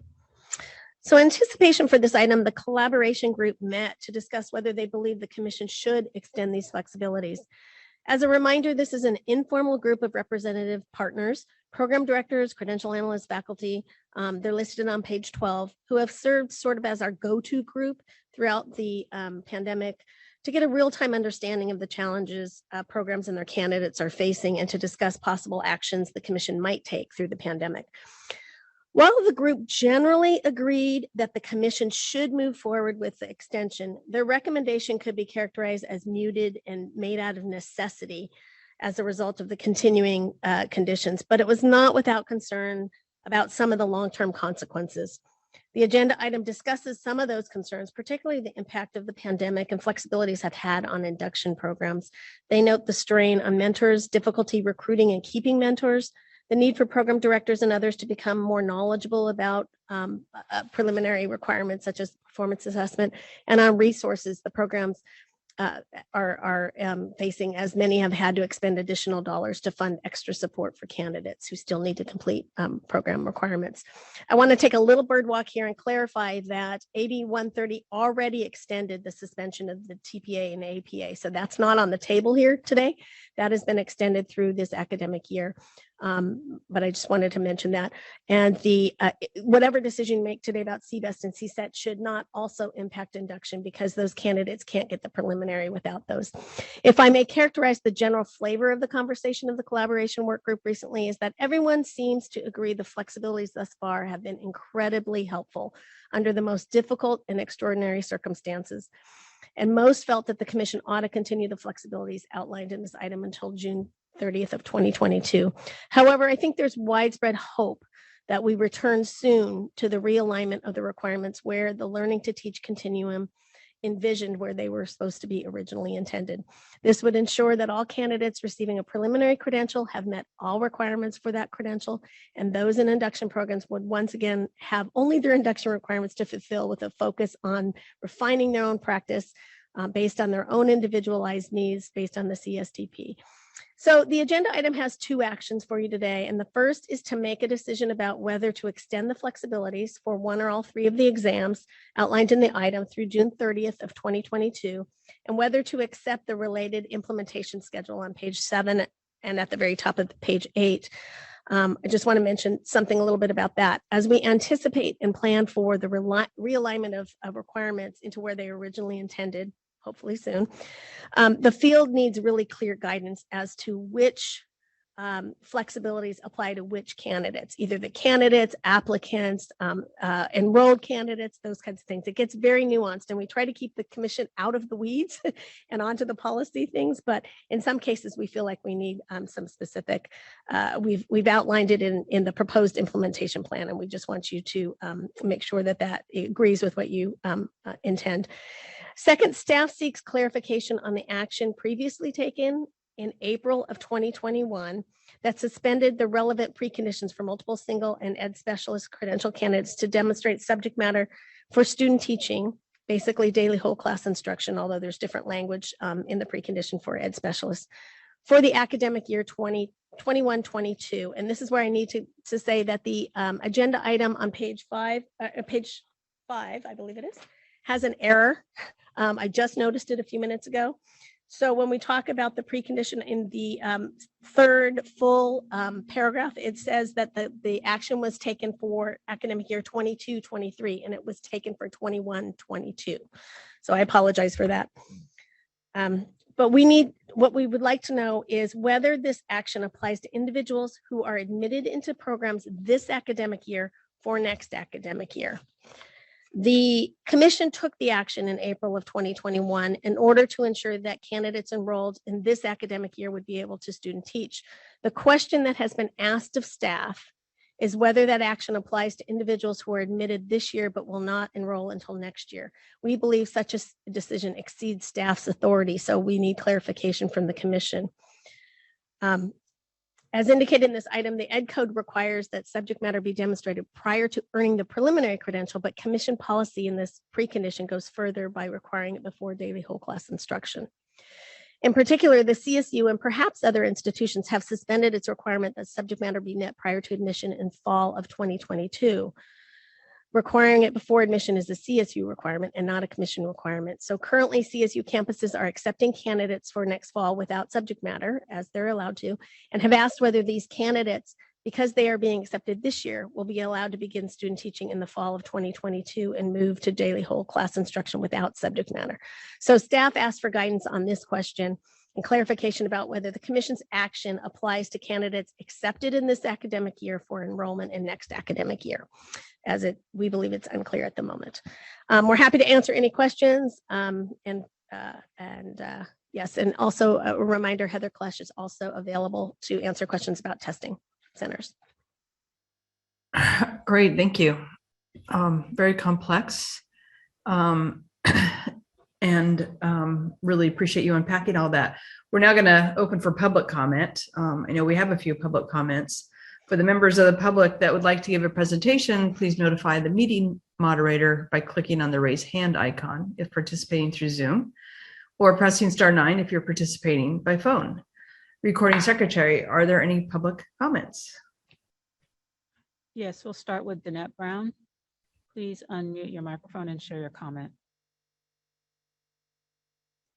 Good afternoon. It is right now dismissal on a rainy day at my school, so my apologies for any noise you may hear in the background. My name is Danette Brown, and I'm a teacher in La Habra City School District, and I'm speaking today on behalf of the California Teachers Association, and I am a proud member of the collaborative group. First and foremost, Cheryl Hickey, you are a rock star. You are amazing. You have done extraordinary outreach to keep us informed in this ever-changing context, and really to listen to us in the field and really think carefully about the work moving forward. So thank you, and thank you to all the CTC staff who have a hand in this. I'm speaking in strong support of extending any and all flexibilities available. This item confirms what CTA has found in our own data collection, that access to testing centers is still an issue in parts of the state. Now, in addition to that, we know that, there's new variants coming up, and that our future, while we're hopeful, is still unclear, and that may change. So we want to make sure that we can employ those flexibilities if necessary. Now, the second part of my testimony, I would love to speak as the mother of a current credential candidate who tomorrow will be finishing her first semester of her preparation program. The struggle is real. It has been extremely challenging for her and her to navigate the circumstances of COVID and a preparation program and a job and all the things that go with it. So I would like to highlight some comments from a colleague in the item 2E6 from another collaborative member, that the burden is still happening, and that, student candidates are really stretched thin, and that we should be doing as much as we can to support them in this moment. So I would urge you to extend the flexibilities. Thank you so much. Thank you. Recording secretary, do we have other comments? Shilpa Ram, please unmute your microphone and share your comment. Good afternoon. This is Shilpa Ram, Senior Staff Attorney with Public Advocates. Thank you very much for your team's thoughtful approach and consideration of the many factors impeding candidates' ability to meet credentialing program requirements. I'd like to voice our support for the extension described in this item. We're deeply concerned by the continued impact of the pandemic on teacher induction programs, test center access, and time slot availability. We also recognize that educator preparation programs are continuing to adjust to the new policy changes to the basic skills and subject matter requirements. While these policy changes pave the way for many talented prospective candidates to enter the educator workforce, it'll take a while before institutions have streamlined their processes to implement the changes. And now, with yet another variant upon us, we foresee further interruptions and difficulties for candidates and would like to ensure that they have as much support as possible to complete their credentialing requirements. I had one question. In addition to the lack of test center availability in Fresno and Oakland, you mentioned in your presentation that there were 28 testing centers that were still closed and that they span the state. I was wondering if you knew if there was a region of the state in which there were no open test centers within, say, a 1-hour drive. If so, we wondered what additional supports could be provided to candidates in these areas. And finally, as the year comes to a close, I'd like to thank you for your leadership, for the culture of appreciation and gratitude you have created and exhibited, and for your genuine interest in the observations of public commenters like me. I'm grateful for the opportunity to comment. Thank you. Thank you. Thank you for taking the time to comment. Recording secretary, let's keep moving forward to the public comments. Doug Gephardt, please unmute your microphone and share your comment. Hi, can you hear me? Can. Okay. My name is Douglas Gephardt. I'm ACSA's liaison to the Commission on Teacher Credentialing, and I'm speaking to you today on a related topic that is actually critical to the K-12 system. We have the flexibilities for all of the testing sites, but with the current condition, we have extensive fully credentialed teacher shortage throughout the state, and the fully credentialed substitutes are filling some of these vacancies. But even when we call on retired teachers to fill the vacancies, we have vacancies throughout the state and virtually every school system. We have administrators serving in classrooms, and we have substitute teachers filling as many of those classes as possible. But we also have substitutes who are not fully credentialed, who are teaching in the classrooms. Currently, there's a 60-day limit on how long they can teach in those assignments. ACSA is asking for the commission to consider extending that 60-day limit to 120 days. And I know that in today's agenda, you can't specifically address that, but this becomes an urgent matter, and we're hoping that this can come back at the next commission meeting for discussion and hopefully a decision. In the interest of addressing the whole child, as we heard earlier, and the well-being of educators who are pushed to the limit, we think that in the best interest of kids and the best interest of continuing the continuity of instruction it's important to have these teachers who are substitutes serving in full-time capacity to continue that for the kids. And before I leave, I'd like to thank Commissioner Shire and Commissioner Cooney for their professionalism and their dedication to their work with the commission. And they're going to be sorely missed from not only the commission staff, but from all of us stakeholders who have benefited from this. So thank you very much. Thank you, Mr. Gephardt. Recording Secretary, are there other public comments? Patricia Pernin, please unmute your microphone and share your comment. Good afternoon. My name is Dr. Patricia Pernin. I represent the Los Angeles Unified School District in the role of Director, Intern Credentialing and Added Authorization, or ICAP. I'm grateful to be here to make this public comment regarding this agenda item. Along with my colleague, Dr. Brian Johnson, I had the privilege of representing the Los Angeles Unified School District on the working group associated with this agenda item. These flexibilities are crucial to our efforts to staff schools in the midst of the current crisis, enabling our institutes of higher education to continue to utilize their discretion to recommend credential candidates for preliminary credentials prior to completing the RECA and the TPA requirements, instead of appending those requirements to the qualifications for the clear credentials.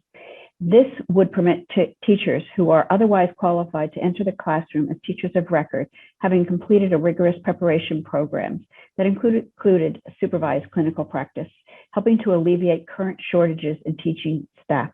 While the working group rightly highlights the impact that this will have on induction programs, the current crisis dictates the employment of extreme measures to meet the needs of our school and our students.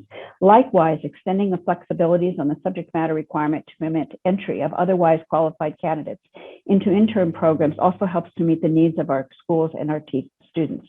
Many of our own paraprofessionals and substitute teachers, for example, are excellent candidates for our own district intern program, but subject matter remains a barrier. Permitting these individuals to begin serving as interns would allow us to provide excellent support and instruction to these intern teachers, as well as provide a means for structured subject matter preparation support.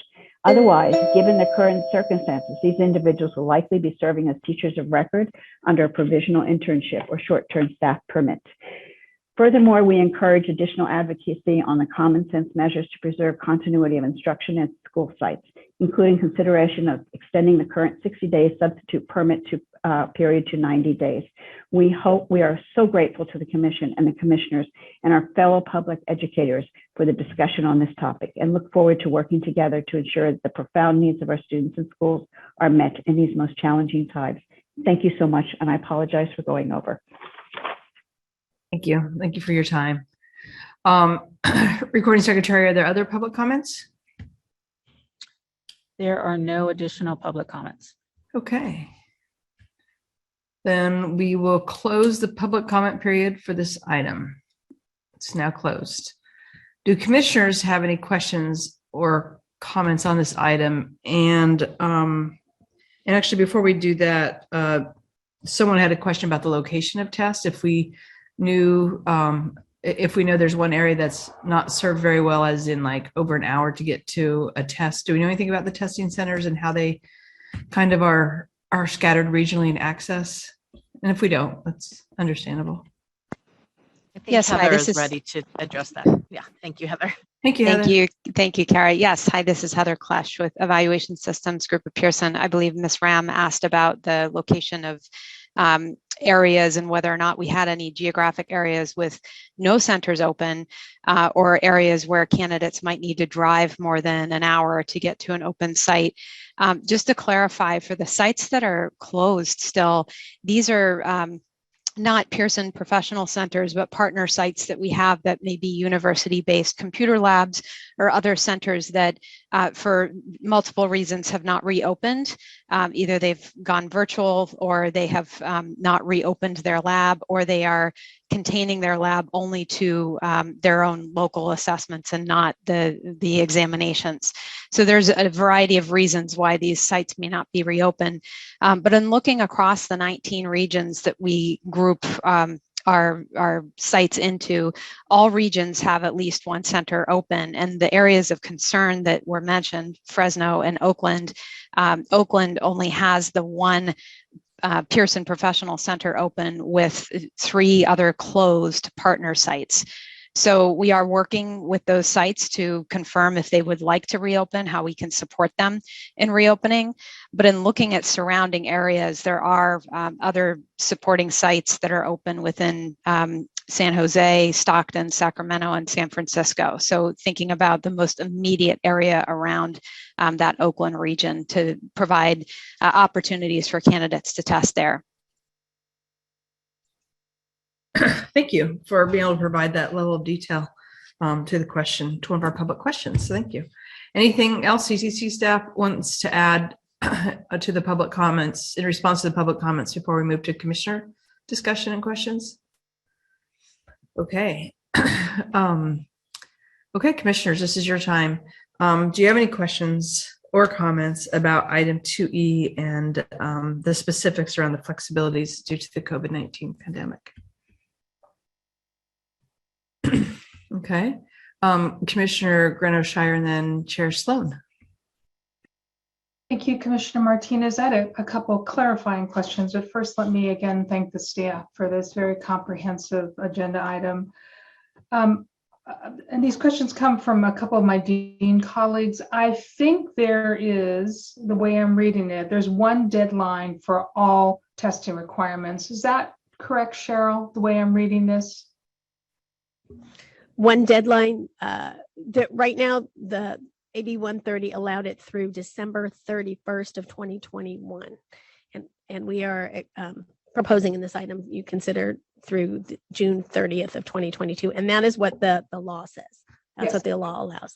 Yes. Great. And then, so then I think that relates to the second related question of the extension is for an entire academic year. Is that correct? It's through June 30th of 2022. Yes. Okay. So academic year could be slightly different than that. Yeah, I think that's where the question is coming from, because then you have students who get caught in that interim. That's right. So I'm wondering what we might be able to do about that. Well, so that's where, and that's the sort of the important weeds that we talked about, and that's why on page let's see, it's the implementation schedule that we provided on page 7, so that we're really clear that that's what the law allows. And we went back and we did include for you the actual language of AB 130 as it relates to this in Appendix C. And that's where we went to see what words were used in that section. So for RECA, they talk about candidates. So that to us are individuals who are actually enrolled. CBEST talk about credential program applicants, and the CSET is referring to the interns. So that is what kind of dictated what we are proposing on 7, and who would these apply to and who would they not apply to, at least as we are reading the law right now. And so if I'm, so can you clarify who you are proposing this would apply to? So it's different for each category. So for RECA, it's enrolled candidates, who are people who are enrolled in a program on or prior to June 30th of 2022. So if they are starting their first day on June 29th, they are enrolled in a program. Okay. If they're starting on July 1 of 2022, this would not apply to them. Yes, we understand that's complicated, and that could, in fact, we even say there that it could, it really depends on the very specifics of when somebody's enrolled or when somebody is in the classroom or in the program. With CBEST, we have here that any individual who applied to a credential program on or before June 30th and who was unable to complete those basic skills, so that would apply to them. Who it does not apply to. Okay, and this we wanted to make sure, especially on CBEST, the proposed cutoff date would likely lead to different requirements for candidates in the 2022-23 academic year, depending on when they were actually admitted. And then CSET for interns would be the same thing.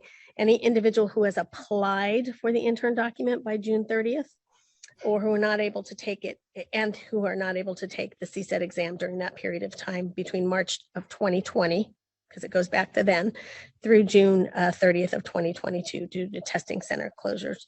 And I believe on that one, any applicant for an intern document after June 30th of 2022 would not be eligible for this suspension.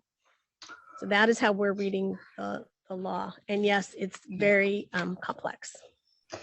It is complex. And so I'm still having trouble wrapping my head around it. So if it's approved, I know the staff will send out some sort of guidance that is really, really clear in terms of who it is we're talking about, what the test is, and what the date is, so that we're not trying to all figure this out. And then my last question or comment was, Cheryl, you mentioned something about for the CSU subject matter competence accepted for enrollment for next year. Can you clarify that for me, please?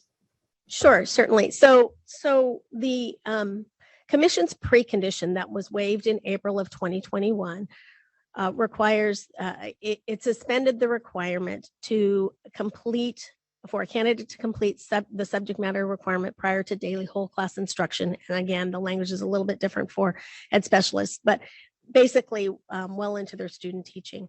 The CSU, some CSU campuses have asked us whether that, and that was to go for 21-22, so this current academic year. But because they're admitting candidates under this this provision suspension, they're asking whether that allows these candidates, whether that suspension follows them through to next academic year. So if they're admitted this spring, but they're not enrolled until next fall, or they start sometime during the summer, would they be allowed to start and complete student teaching without demonstrating subject matter? And because the ed code section only requires subject matter prior to getting the preliminary credential, that's where the commission has some authority to determine what they want to do here.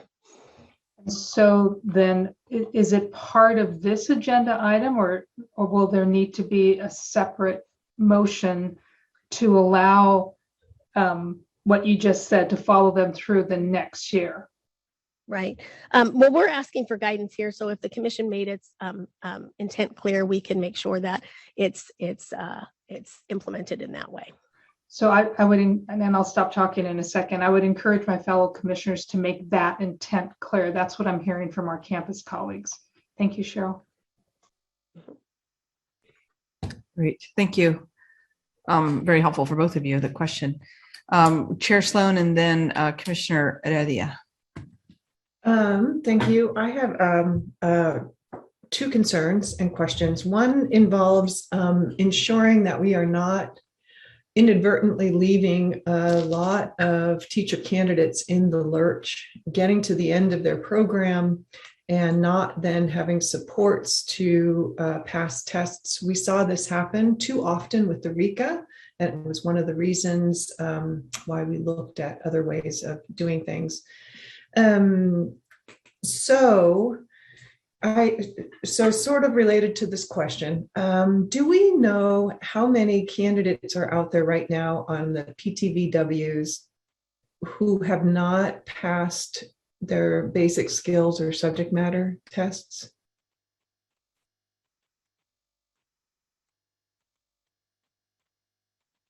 I know the PSVTW, it is, the last time I looked at the data, it's less than 500. Okay. And are those candidates eligible for determining subject matter competence under AB and basic skills under AB 130? Yes. Yes. Okay. So that could be helpful. So one thing I wonder about is how we can support these candidates who may finish programs without having an opportunity to take any of these exams. One thing is ideally that there will be, now with AB 130, there will be parts of their basic skills and parts of their subject matter requirements that will be fulfilled by their prior coursework. But it would be helpful for candidates and programs, I believe, to know what what the expectations are and what the requirements are going to be as they enter their programs. In other words, if I was still a program director, ideally, I would want to help all of our candidates know what subject matter areas do we think you have sufficed to demonstrate with your prior coursework. What will you most likely need to do via exam? And then how can we ensure that you are learning the content required to teach while you're in this program, and then to also pass the exam.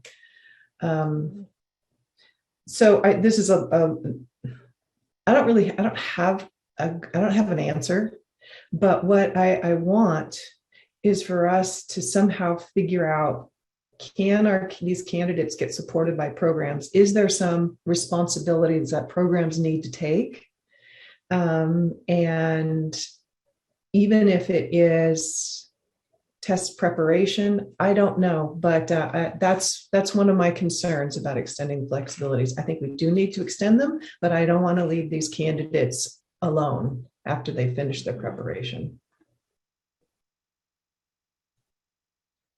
Thank you. Does the CTC staff want to discuss that all, or just move on to the next and we can just have a larger conversation after we hear a couple more comments from the commissioners? What's the preference? Well, I think over the next few years, and we've already started having these discussions, there's those with the PSVTW, which is a smaller number, but then there's also those in induction that have to complete the TPA and RECA. And I think we've been having a lot of discussions about how those candidates can be supported going into the future, and a lot of strategies and ideas, and working with the field. I know Amy and her team have already begun talking about and having academies to make sure that these candidates are able to complete their TPA. And so there's a lot of conversation we've been having about making sure we communicate to these candidates so that they know what those expectations are, as well as really helping and working with our induction community. But you're right, the PSVTW folks are not necessarily in induction programs because they don't have the preliminary yet. And that is a little harder because they may finish their preliminary program, and hopefully we're hoping that preliminary programs continue to work with those candidates. But yes, we have a lot of work to do, I think, in the next few years to make sure all of these candidates get fully credentialed because we don't want to lose them. Okay, thank you. I'm going to move on to, Please. Yep. Secretary, Can I just add to that for a second? Because it's my understanding that the candidates who are on a PSVTW still really belong to their program. They can't get a preliminary credential until someone recommends them for it. So your question, Chair Sloan, about how do we, who do these people belong to? Where should their support be coming from? I think the PSVTW community belonged to the preparation institution where they were enrolled. And we were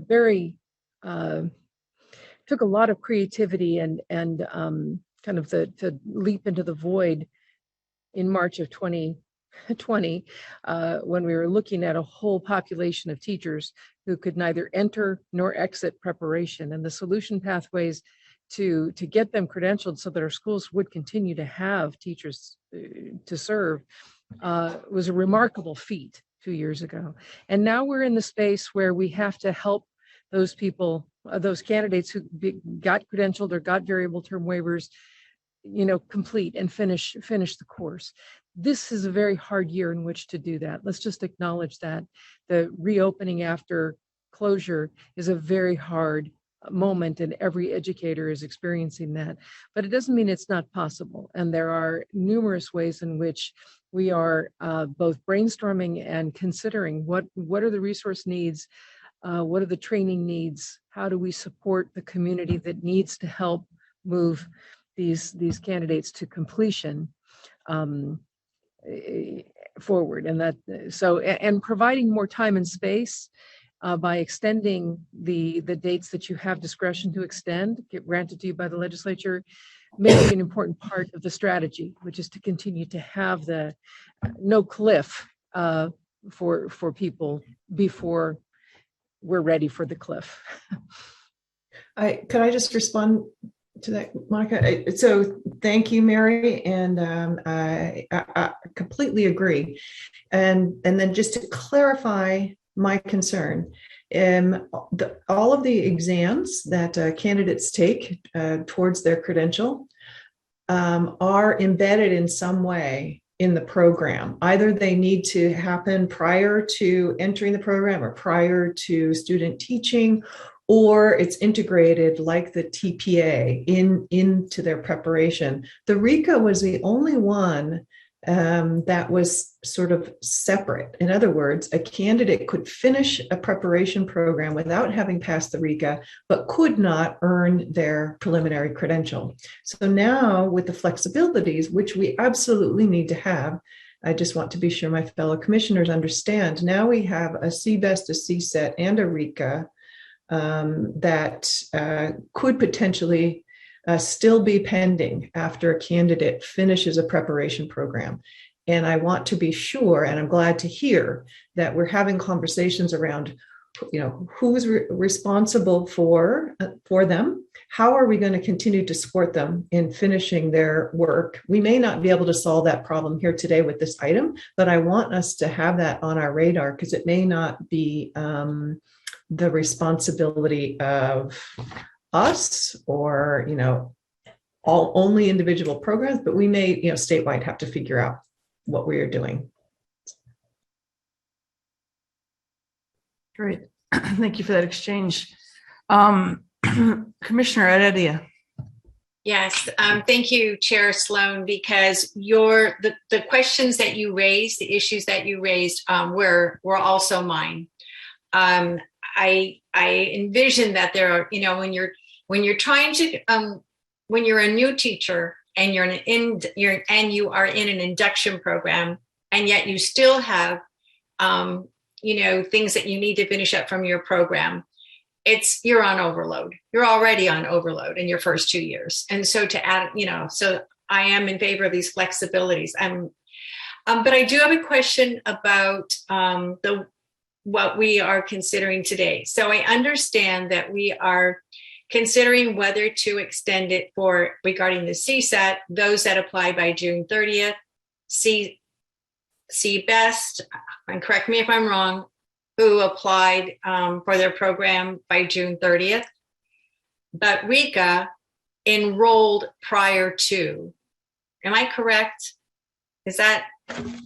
That is correct. Okay. If you go to, yes, that is correct. Right. If you go to Okay. the actual language of AB 130, Yeah. it talks about credential candidates and completion. So that's an actual candidate is somebody who's enrolled.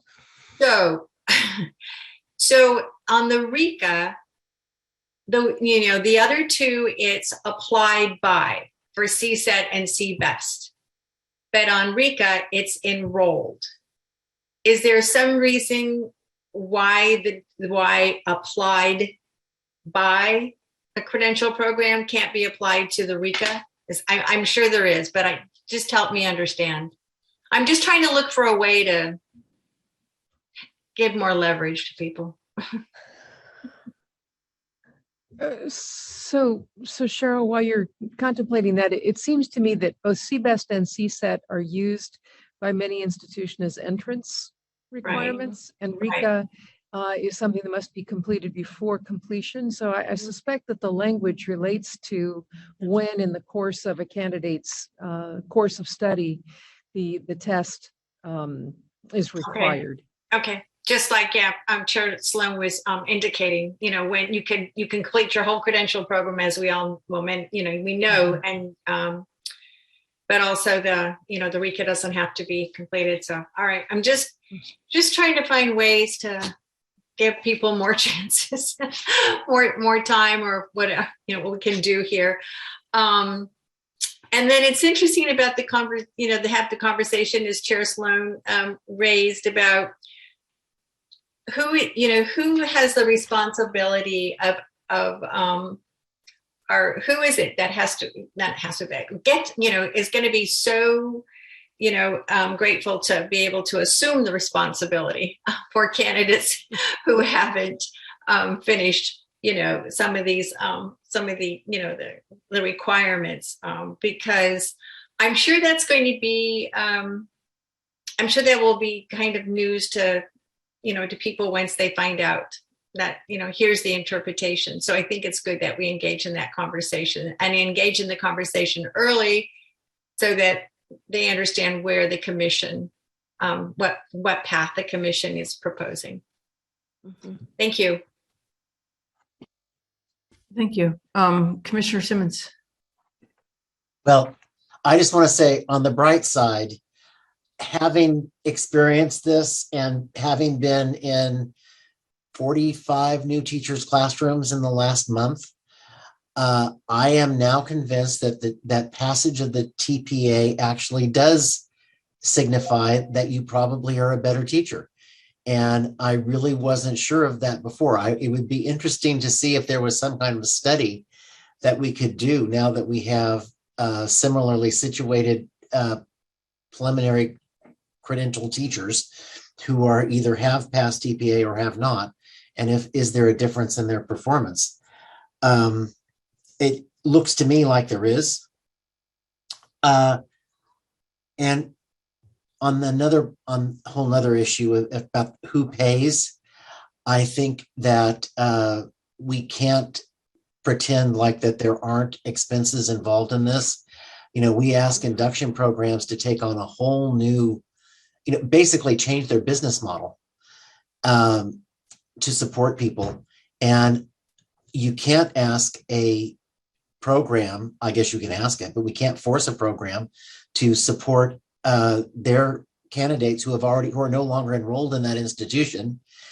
And I hire people from both other ends of the state from where we are. I don't know how those programs would support the people that are here in Santa Barbara when the program is in San Diego or in East Bay. So I think at some point we're going to have sooner rather than later, we're going to have to figure out how we allocate the cost of this added support because it is going to be real. And I support the maximum flexibility just because that's what we need to do. Yeah, Chair Sloan. Just a clarifying question, because this is complex. So when Commissioner Simmons is talking about hiring somebody now without having had the tests, presumably what we're talking about here with some of these exams are that they can have flexibility to start their programs, do their student teaching, complete their programs, but they can't earn their preliminary credential until they pass the exams. Right. Correct? Correct. Yeah. Okay. Correct. Okay. Except for Rika. Yeah, sorry. Except for Rika. The executive order allowed people who had completed every other requirement to earn a preliminary credential and complete their performance assessment and Rika during their 5-year period between preliminary and clear in the context of induction. But yeah. Well, commissioners, this is really complex. And it seems like we're ready to move to a motion that I don't see any other question. Well, I don't see more questions or comments. I'm not sure, however, if we're ready to move to a motion. So the motion would be that we approve the extension of existing flexibilities provided for candidates in AB 130 for the RICA, CSET, and CBEST from December 31st, 2021 to June 30th, 2022. And then the related implementation schedule that you need to look at on page 7. So that's what we'd be voting for. And so is there someone who wants to provide, and I'll just take 2 seconds to make sure everyone's on page 7. And if someone is ready to propose a motion, either as I stated or would need you to amend it. Okay, so I see that Commissioner Michael De La Torre, would the motion be as I stated? Okay. Yes, it would, Madam Chair. All right. So it would be provided for the candidates in AB 30 as stated. And then Chair Sloan, is that a second? Yes, it is. Okay. And so we have a second. So we have a motion that the commission approve the extension of existing flexibilities provided for candidates in AB 130 for the RECA, CSET, and CBES from December 31st, 2021 to June 30th, 2022, and the related implementation schedule on page 7 of this item. Any other discussion? Okay, I'm just going to my second screen. Okay, I don't see any hands. So this is an action item, and the recording secretary call for the vote. Each member respond with aye, nay, or abstain. Jose Cardenas, Aye. C. Michael Cooney, Aye. Marco De La Torre, Aye. Marisol De La Torre Escobedo, Aye. Megan Gross, Johanna Howitt, Aye. Susan Aradia, Aye. Harry Jackson, Aye. Bonnie Clark, Aye. Monica Martinez, Aye. David Simmons, Aye. Tina Sloan. Aye. Okay. Motion carries. Okay. So we actually also have a second motion that we need to do. Is this right? CCC staff, correct me if I'm wrong. Stop me in my tracks. Second, commissioners, staff asked for guidance on whether the action taken in April 2021 to waive for the 2021-22 academic year the relevant precondition for the multiple single and education specialists for candidates to demonstrate subject matter prior to the daily whole class instruction should apply to candidates who are admitted in academic year 21-22 for enrollment in 22-23. Was it the commission's intent that this waiver applies only to candidates who are student teaching this academic year or to all candidates who are admitted to enroll at any point during the academic year? And so this is less of a motion and more of a guidance. And there was some conversation around this. And so I would like to know if CTC staff feel like through the conversation questions, if you received guidance or if you need additional guidance. I think as long as other commissioners agree, because I did hear Commissioner Greno-Shire saying she's supportive of that, and if everybody else is, then we could give that guidance to the field that would be the case, that if they are admitted this year for next year, that this would follow them through next year. So they can begin and complete student teaching essentially without demonstration of subject matter next year. They would need it before their preliminary, however. Okay. All right. I see lots of nodding heads. And so I think that means CTC has the guidance that they need from the commission, and appreciate Commissioner Greno-Shire, you sharing all of your colleagues' questions to really help us think about that. So with that, we can close this item and thank Ms. Hickey, who I think I heard nicknamed Rockstar, and Ms. Mendoza for your time today on something very complex, and really appreciate your effort in helping us unpack that. So thank you.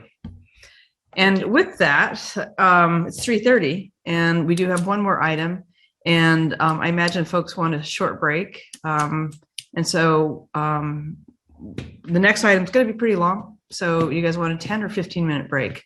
10-minute break, thumbs up, or 15 minutes? 15. Okay, 15. All right. Yeah, that was tough. Okay. Thank you, Commissioner De La Torre, for being the voice of reason. All right. In 15 minutes. So we will see you guys back right at 3:45 then. Thank you, everyone. Thank you, everyone, again, for always being so prompt. We'll wait just a couple more seconds. We're going to move on to 10-2F. And last I checked, we had 10 public comments.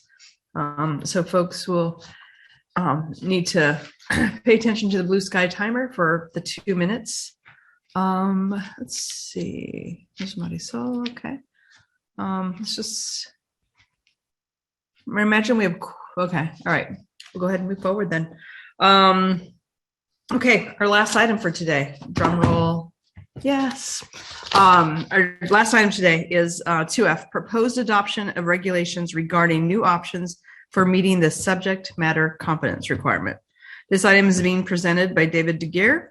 This is an action item. Mr. DeGear, will you please begin? Thank you, Committee Chair Martinez, and good afternoon again, Commissioners.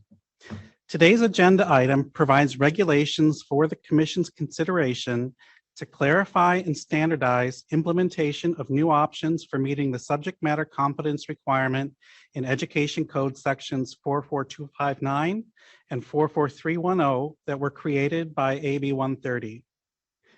AB 130 created some significant state policy shifts regarding the role of testing in educator preparation by creating coursework options for meeting both the basic skills requirement and the subject matter competence requirement. These changes are intended to further open teacher preparation to underrepresented groups and others considering a career in teaching. At the Commission's June 2021 meeting, staff brought draft regulations that were based on what the expected options for the basic skills and subject matter requirements would be in the budget trailer bill when the agenda item was written and presented. However, there were two significant changes regarding subject matter competence in the final bill. First, the requirement for a subject matter expert to be involved in the coursework review process was not included in the final bill. However, the option of meeting subject matter competence through a major related to the credential being sought was added. Staff submitted revised regulations based on these changes and the authority provided by the Commission in the June vote. However, the Office of Administrative Law, OAL, said that they could not approve the revised regulations because they included substantive changes to what the Commission approved in June. OAL recommended that the revised regulations be reviewed by and approved by the Commission. The new proposed regulations, which start on the bottom of page 2 of this item, do three things. First, they set the standards for acceptable coursework. These include a grade of C or its equivalent, which also include pass or credit or higher. The coursework must be credit bearing and usable toward earning an associate degree or higher. Courses must be completed at a regionally accredited college or university. And the regulations permit the use of upper division or graduate courses that exceed the subject matter domain if the course content requires existing knowledge of the subject matter domain. For example, differential calculus is a higher level math course that requires the student to have already mastered the domain of algebra. The first three requirements are consistent with the Commission's coursework requirements for other purposes, and the fourth provides flexibility for candidates who test out of lower level coursework.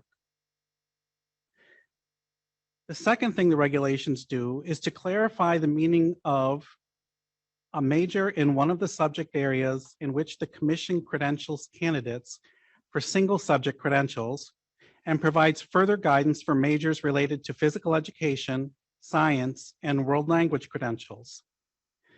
The inclusion of majors like physiology for physical education was based on feedback from preparation programs and institutional knowledge from our certification division. Public comments show that not all preparation programs and faculty members agree with these. Commission-approved subject matter programs in particular have concerns. But this is not surprising since they have spent considerable time and effort in developing preparation programs that meet all elements of all of the subject matter domains for that credential.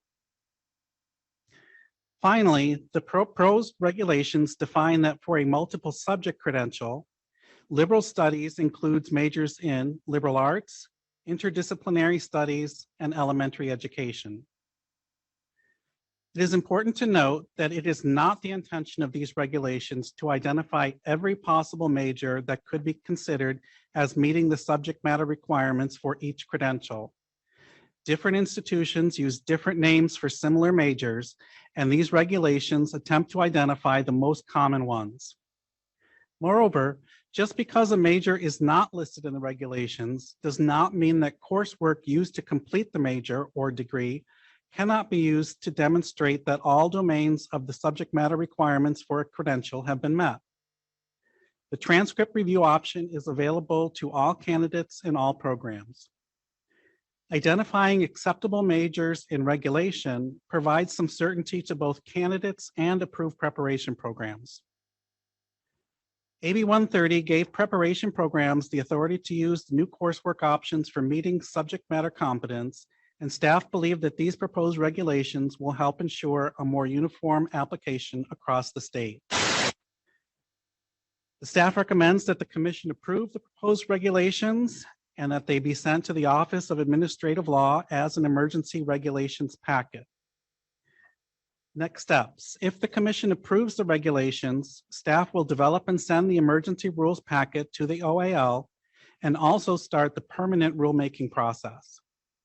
Staff will communicate with programs and update the commission website to provide information on the rulemaking process and opportunities to provide public comment on the proposed regulations. That ends this item, and I am happy to answer any questions commissioners may have. Great, thank you so much. We'll now open for public comment. If there are members of the public that would like to give a presentation, please notify the meeting moderator by clicking on the raised hand icon if participating through Zoom, or *9 if participating by phone. And if you just signal the staff that you would like to do a public comment. Recording secretary, would you like to start with the public comments? Yes, Cindy Lederer, please unmute your microphone and share your comment. Good afternoon, Commission Chair and members. I am Cindy Lederer from the California Association of Health, Physical Education, Recreation, and Dance. We represent health, physical education, and dance teachers all over the state at every level. Now that the state legislatures have allowed a fast track for teacher candidate to qualify for a credential program, we would like to inform you that a degree in kinesiology has many branches. For example, exercise science, professional sport administration, personal trainer, fitness club management, worksite wellness promoters, clinical exercise physiologists, physical therapy, clinical exercise and rehabilitation specialists, to just name a few. Our association believes that only teacher candidates who hold a physical education kinesiology degree, not a general kinesiology or exercise physiology degree, should enter a credential program. Only these physical education subject matter competency candidates should be receiving a credential in our subject matter and teach in our schools. The entrance of a general kinesiology or exercise physiology degree teacher candidate would be very detrimental to the changes that we have made in physical education to be standard-based and adding physical literacy content over the last 20 years. Thank you so much for your time. Thank you. Recording secretary. Danette Brown, please unmute your microphone and share your comment. Hi, Danette Brown. I'm a teacher in La Habra City School District, and I'm speaking today on behalf of the California Teachers Association. CTA strongly supports the recommendation in item 2F. We really appreciate the increased clarity that these revisions bring to the new options for meeting the subject matter competence requirement. And again, a big shout out and thank you to the CTC staff for your thoughtful work on this item. Thank you very much. Thank you. Recording secretary. Kendrick Jones, please unmute your microphone and share your comment. Hello, my name is Kendrick Jones, and I am a student at Pepperdine University. I am, first and foremost, would like to thank the CTC for their additional clarification as well on these amendments. However, as a student, I have been having some difficulty when it comes down to getting answers in regards to how I can demonstrate that I have met subject matter competency. I do have a Bachelor of Arts degree in African American Studies, a Master's of Arts in Education, and I'm currently a doctoral student in educational leadership at Pepperdine University. And I have been told that despite my degrees and my interest in teaching history, that the CTC does not, and this is not from any of you guys, this is just from a rep that I spoke with over the phone, but that the CTC has no interest in pursuing ethnic studies degree holders to be able to show subject matter competency for history. I do believe that that is not true. I hope that that is not true. And I would like to encourage the CTC, if they are interested or willing to do so, to please consider ethnic study degree holders in regards to majors that can show subject matter competency at this time. Thank you. Great. Thank you for calling in, Mr. Jones. Recording Secretary, other public comments. Amanda Young, please unmute your microphone and share your comment. Hi, everyone. Amanda Young here, Assistant Professor of Physical Education, Teacher Education, and Adapted Physical Education at Cal State Long Beach. I'm here to voice concern from our department about the new requirements allowing students with a general kinesiology degree to pursue teacher education for physical education. I think it's detrimental to our field, and students who have a general kinesiology degree do not have the pedagogy that teacher prep students will have. So please just take note of that. We do not support this idea. Okay, thank you, Ms. Young. Recording Secretary. David Dom, please unmute your microphone and share your comment. Hello, good afternoon. My name is Dr. David Dom. I am a physical education teacher educator at San Jose State University. I work with both our undergraduate subject matter preparation program as well as our credentials candidates. Part of my job is reviewing subject matter competency for prospective physical education candidates for entry into the single subject credential program. My first request is that the CTC clarify the subject matter competency language as proposed. As written, it could be interpreted that someone with any kinesiology degree will automatically be subject matter competent. This would be an extreme disservice to the teaching profession. If it means at least they can partially meet subject matter competency, then that might be acceptable. When determining subject matter competency, the CTC should add language that clarifies the difference between a subject matter preparation program versus a degree with a similar name. For example, kinesiology degree outcomes are not the same as a CTC accredited subject matter preparation program in physical education. While someone with a kinesiology degree may have similar coursework, there are significant differences, primarily when it comes to how and what to teach.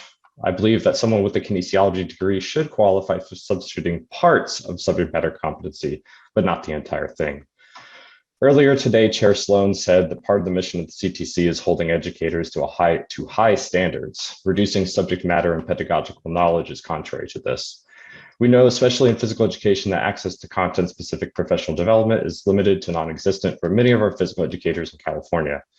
If our candidates do not demonstrate at least baseline subject matter and pedagogical content knowledge prior to and within credential programs, then I do not know where they're going to receive the support. My second request is that the CTC needs to add clarification of who is reviewing official transcripts of subject matter competency. A subject matter expert from a CTC accredited subject matter program makes the most sense. We are the experts within our disciplines. It would be a great disservice to the teaching profession to allow non-experts to determine subject matter competency. Thank you very much for your time. Thank you for calling in. Recording Secretary, other comments? Janet Davis, please unmute your microphone and share your comment. Janet Davis, representing the California Federation of Teachers. I wanted to thank you for expanding the options for candidates to meet subject matter competencies.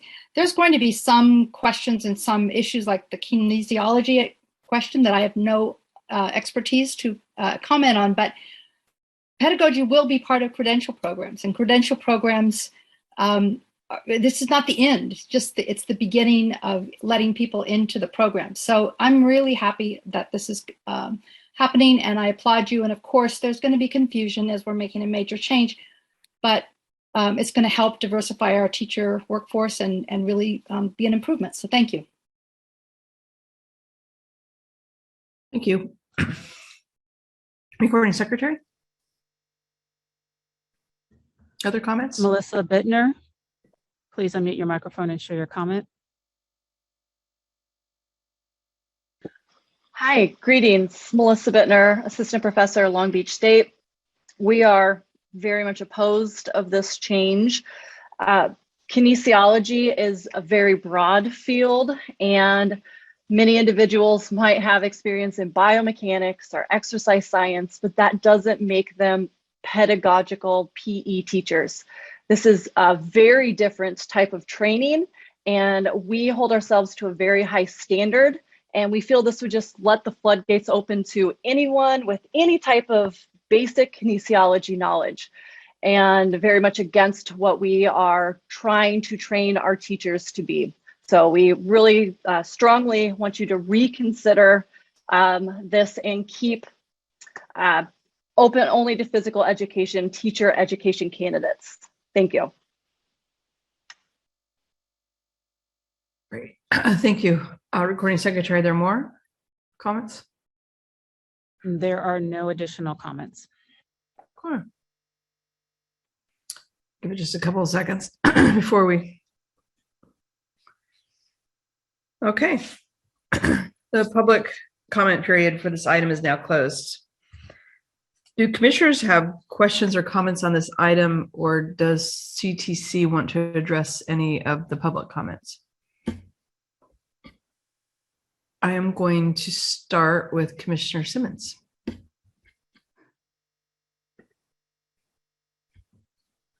You're on mute, sir. I owe my office mate a quarter. Okay. There, people who believe strongly in their discipline will focus on that. And I know when I read the item as a math teacher, one sentence just drives me nuts. It says, for example, differential calculus is a higher level math course that requires the student to have already mastered the domain of algebra. That's just not true, because in the domain of algebra, if you're talking about not like high school algebra, but if you're talking about the algebra that's in the subject matter standards, you're talking about linear algebra and abstract algebra, which would be at like a whole nother level or whole nother substrand within a math degree. Same thing with English. I mean, if you have a degree in English, you don't necessarily have ever had a class in speech, journalism, or drama. If we're going to go to the broad idea of the discipline, we're going to lose stuff. And I think that we kind of have decided that that's okay. And if it's the same as it is for kinesiology as it would be for English or any of the other subject areas. I think if we go with the idea that you've got an academic major, we're kind of just stuck with that. I'm okay with it, although I do think that we should strike the sentence about differential calculus, but that's just because I'm a math guy. So I apologize. That was my example. We will strike that one. One thing I did want to add is some of the comments that were brought up said that if we allowed kinesiology, then candidates wouldn't have pedagogy. Well, that's what preparation programs are supposed to provide. So this item is just about subject matter competence to identify who's ready to learn how to become a teacher. So we would expect that the pedagogy related to physical education would be provided in the physical education preparation programs. Thank you for that clarification. Commissioner Francois and then Commissioner Renaud-Shire. Thanks so much. And I want to thank the staff too for the clarifications on this item. It's been tough on the IHE end to navigate this space, and the staff has always been so generous in their time and clarification. I want to put back on the table something that one of the public speakers, Mr. Jones, brought up about reconsideration of ethnic studies majors as at least partially equivalent to a history major. If you think about, and I bring this to you with two interests. Number one is that in general, ethnic studies majors represent groups of people who have been systemically excluded, not underrepresented, but systemically excluded. They are the most diverse of our candidates in the UC system.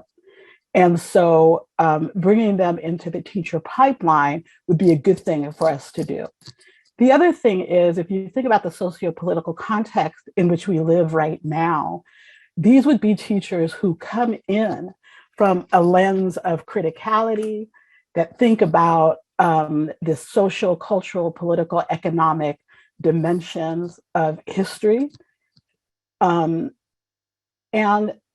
I also think that they consider things like race, ethnicity, and indigeneity in ways that are appropriate for our times now. They've always been appropriate, but never before like they are right now.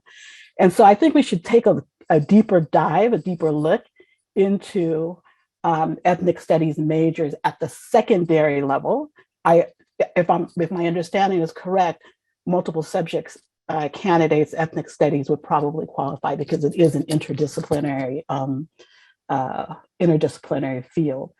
But I do want us to look a little bit more deeply into ethnic studies majors and how we might make the pathway clearer for them to enter into teacher preparation.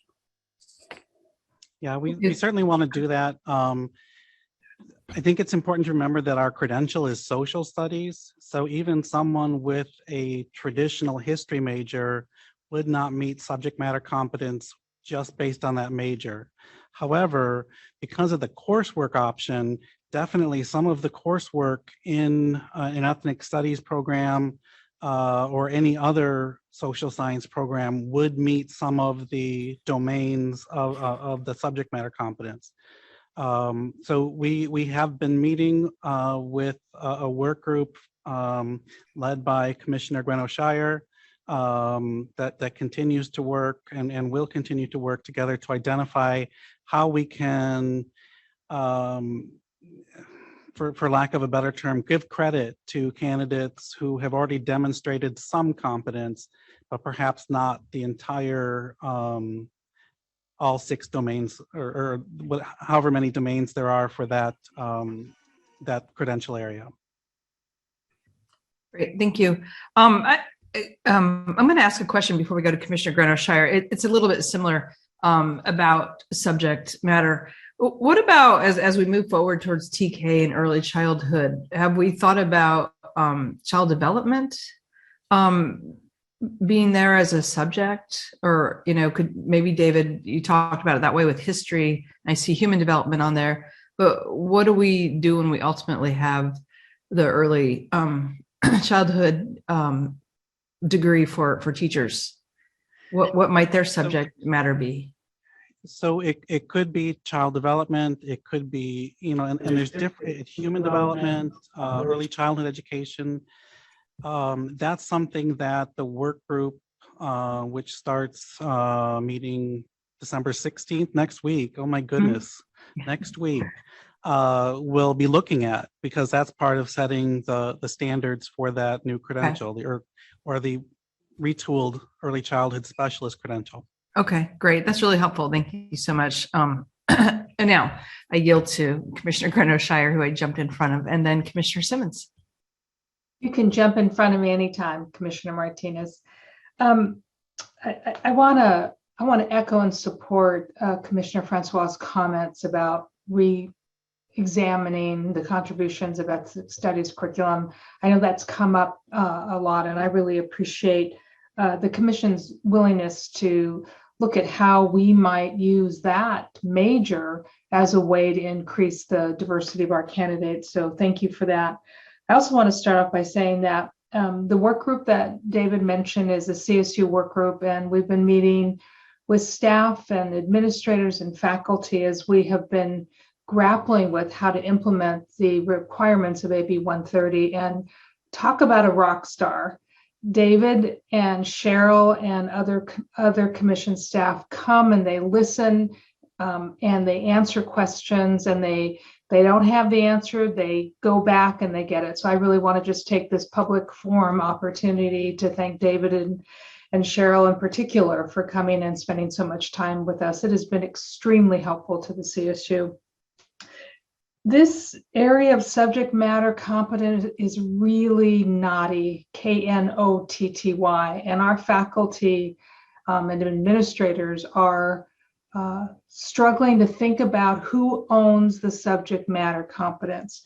So I just want the commissioners to understand that our faculty, as you've heard today from some of our colleagues at Cal State Long Beach, have strong feelings and strong practices related to subject matter discipline. And so we're trying to figure out how we think about that in the CSU. And so I know that this is not a done deal, but I think what confused some folks in the beginning, and David and I have talked about this, is that on page 1, in the middle of the agenda item, it says the final version of the bill that was passed by the legislature and signed had 2 important changes, and people didn't see this until later. And the first one was the requirement for a subject matter expert to be involved in the coursework review. And that's what's getting my faculty colleagues causing consternation, because they thought there would be that, and the final bill does not. So as we move forward, we just need to continue the communication with our field, listening to our faculty experts and the discipline experts. But again, I want to thank the commission staff for their willingness to collaborate on this very complex bill. So thank you. Great. Thank you so much. Commissioner Simmons and then Commissioner De La Torre. Oh, I'm sorry. Executive Director Sandy, okay. Commissioner Simmons, you're up. Now that's 2 quarters. Okay, here's my question. I got 2 questions. One I think is easy. A C- is the same as a C, right? That is how the commission has treated C-, yes. Okay. The other thing I have is on ethnic studies. If you look at the actual domains of social science, they are world history, US history, California history, principles of American democracy, economics, and geography. It is hard for me to imagine an ethnic studies degree that doesn't have a course in at least one course in each of those subjects, with the possible exception of California history. I mean, if you got your ethnic studies degree on the East Coast, I don't know enough to know about ethnic studies to know what their discipline looks like. But then you would have met, just by the fact that you have the degree, you would have met all of the domains except for perhaps California history. And if you got a degree in ethnic studies in California, certainly it would cover that. So I think that the way this is written, it kind of meets that requirement, doesn't it, David? That's kind of one of the things that we've been looking at. I mean, not ethnic studies in particular, but with the CSU work group, is we've been looking at, are there ways to identify which, especially CSU majors, because CSU, produces half of the teachers for California. So we're starting there, but is there a way for us to identify which majors meet the subject matter domains, even though they may have different names? And Marquita, we've talked about, is there a way to keep a registry at the system level? So these are the things that these were among the things we want to do. But right now we're just trying to get a little bit of clarification for the basic implementation of what changed. But for us to say it put in regulation that any ethnic studies degree meets it, I think we probably, as you said, run into problem with degrees that are completed outside of California. Thank you for the clarification. Commissioner Simmons, any other follow-up or? I think that, okay, I'm a subject matter person and math is important to me. And I'm willing to give that up in the interests of diversifying the profession and knowing that we have to hire people. And I kind of think that some of my brethren that really value subject matter are probably going through that same grieving process that I am. But I think that's the way AB 130 would have us do. Okay. I'm sure Executive Director Sandy may address that later as well. Commissioner De La Torre, and then Executive Director Sandy, and then Chair Sloan. Thank you, Madam Chair. So my comments are similar to what Commissioner Simmons was stating. And my question to you, David, is that if we're willing to accept a kinesiology degree for PE, which doesn't meet all the domains within PE, and we're willing to accept some math degree in, I was a math major too, statistics. So I know there's difference, it's not the same.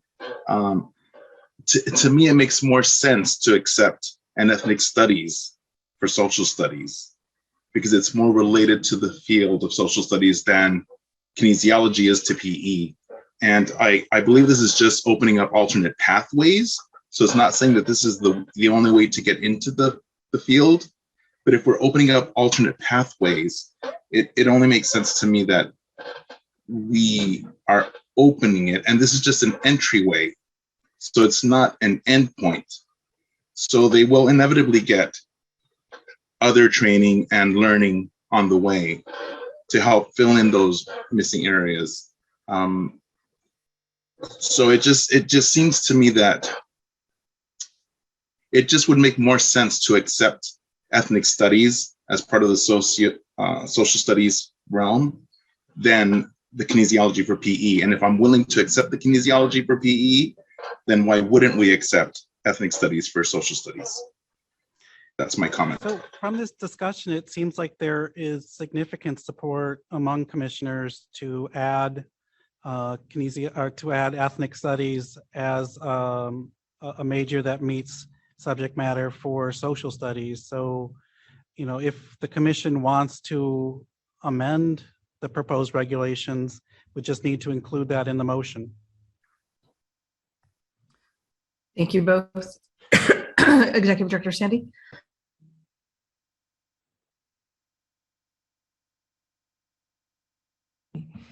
I've been contemplating what an interesting moment this is in the history of requirements leading to a teaching credential, and how kind of rigid the subject matter requirement has been up until this year, allowing programs that go through a very rigorous process of development and selection of coursework to meet all of the standards, not just at the domains, but at every element level, et cetera.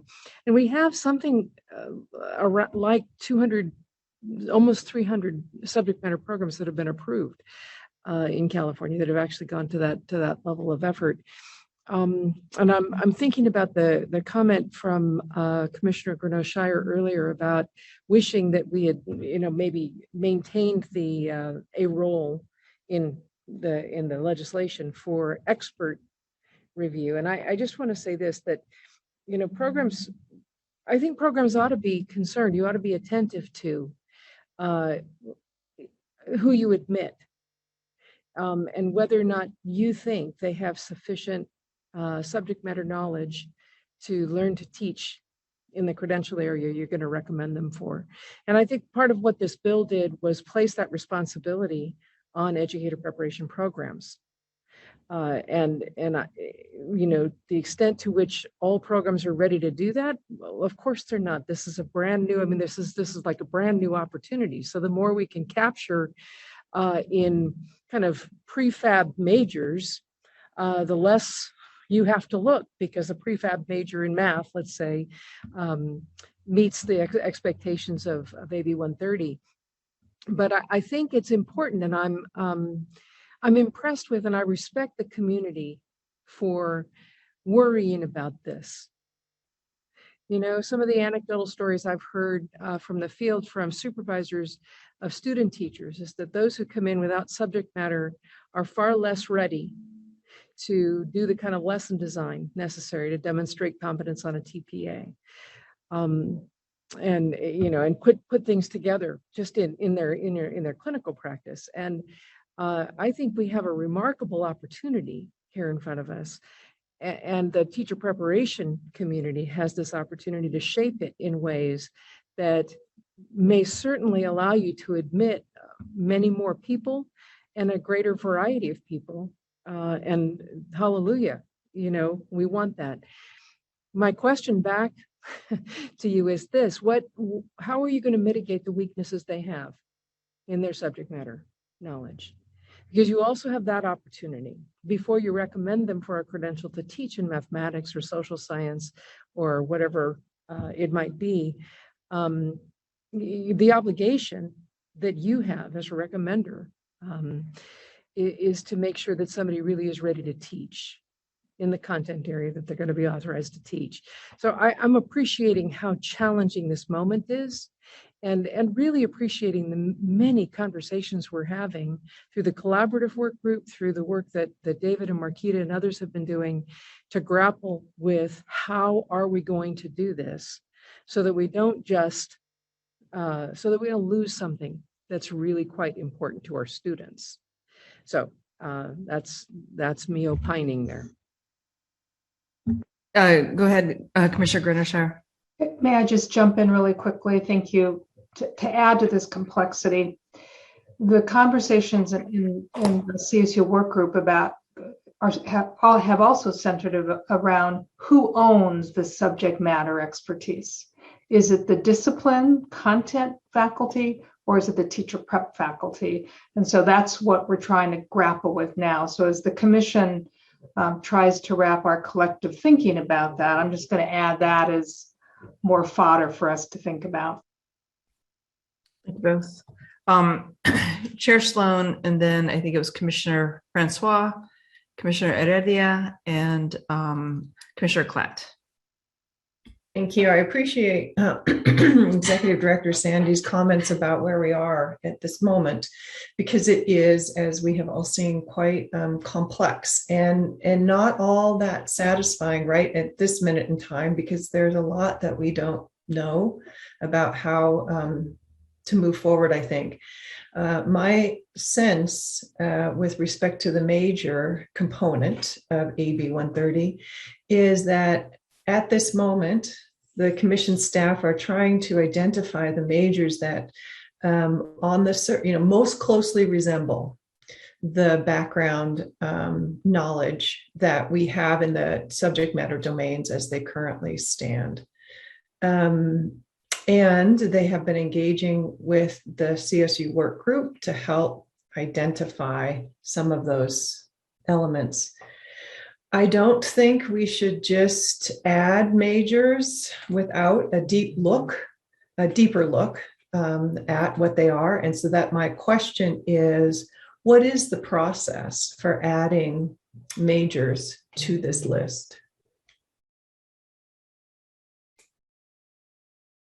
So Chair Sloan, are you asking what would be the process? So if the commission were to adopt the regulations as written now, what would be the process in the future? Right. It would just be the process of amending the regulation. So it could just be brought forward at any meeting. Yes. Okay. Then, because I also think that there are things, so in one way, what we just approved in our last item, the flexibilities are going to allow some time for these candidates who are in the system right now, and they're going to allow time for programs to examine transcripts, and they're going to allow time for the commission to understand, what makes sense. So for instance, I am looking at the majors for multiple subject credential candidates. And my question is, what do we know about general education courses and how well they map onto what multiple subject candidates need to know in terms of subject matter? Do we have knowledge around that, David?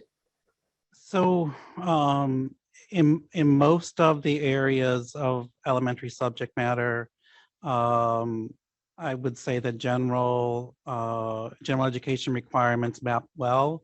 The areas where that perhaps not everyone has a course would be in the arts and in physical education.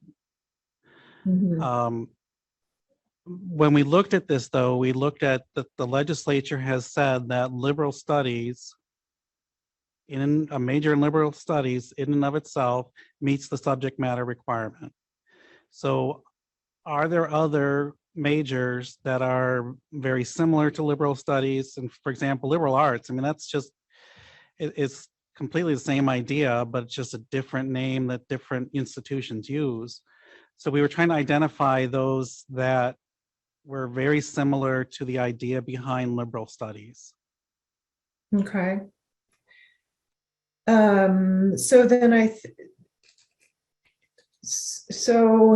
right now, commission staff are working with the CSU work group. Is that my understanding? So it seems that that's extremely helpful, and it would probably be also helpful to bring in some state or some members of the other sectors to help inform this, just so that we can start developing more robust understandings of what typically might happen in majors in these different areas, as well as, the other part to this is the coursework. So while, and I think what was important about the major and having a major count is to alleviate some of the workload of preparation programs, as Executive Director Sandy stated, that it doesn't mean, though, that other people in other majors are not going to benefit from this legislation. And as soon as we get these processes in place, and we can show people, maybe it will be quite simple. Wouldn't that be wonderful? But we're going to know a lot more as we continue down this road. So just because a major is not on the list right at this moment, I don't think we should despair just yet. I think we should be careful as we move forward. I have a clarifying question. Go ahead. So, David, didn't you state that the list is not exhaustive, that this is just an example of things? So then we don't have to, there isn't a list of majors that somebody would have to look at. These are just examples. Is that correct? So these are, so if we, by putting these majors into regulation, then a potential candidate or a program knows that if it's a match, they know they have met subject matter competence. If it's not an exact match, then candidates would need to go through the transcript evaluation that Chair Sloan just talked about to look and make sure that all of the domains are covered. Does that help? Yes and no, because some of the majors that are listed don't cover all of the domains, such as kinesiology. So that just seems, it doesn't make sense to me that way then. So, I mean, there is a fundamental tension, and I think Commissioner Simmons identified it, what you even a major like English. So there's no question that a major in English meets subject matter competence based on AB 130, because the name of the degree meets is related to the credential area. However, that doesn't guarantee that everyone with an English degree meets all of the domains of the English credential. So the legislation creates that inequality. I mean, it creates approval for subject matter competence without, kind of the guarantee perhaps that either a course by course evaluation would, or passing the CSET would. So you're absolutely right about kinesiology. This was kind of our best guess as to what majors are the most common that apply to the credential areas.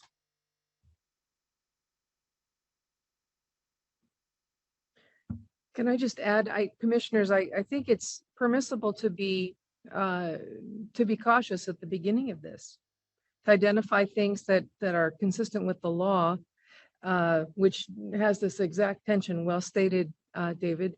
And we are at the beginning of ed prep programs doing the kind of review that this enables them to do. And I think that it's something we should consider an annual roundup, an annual conversation with preparation programs to find out what they've learned as they've gone through this process and determine if there are some obvious majors that have been found to meet the domains. Then you build the catalog from there potentially.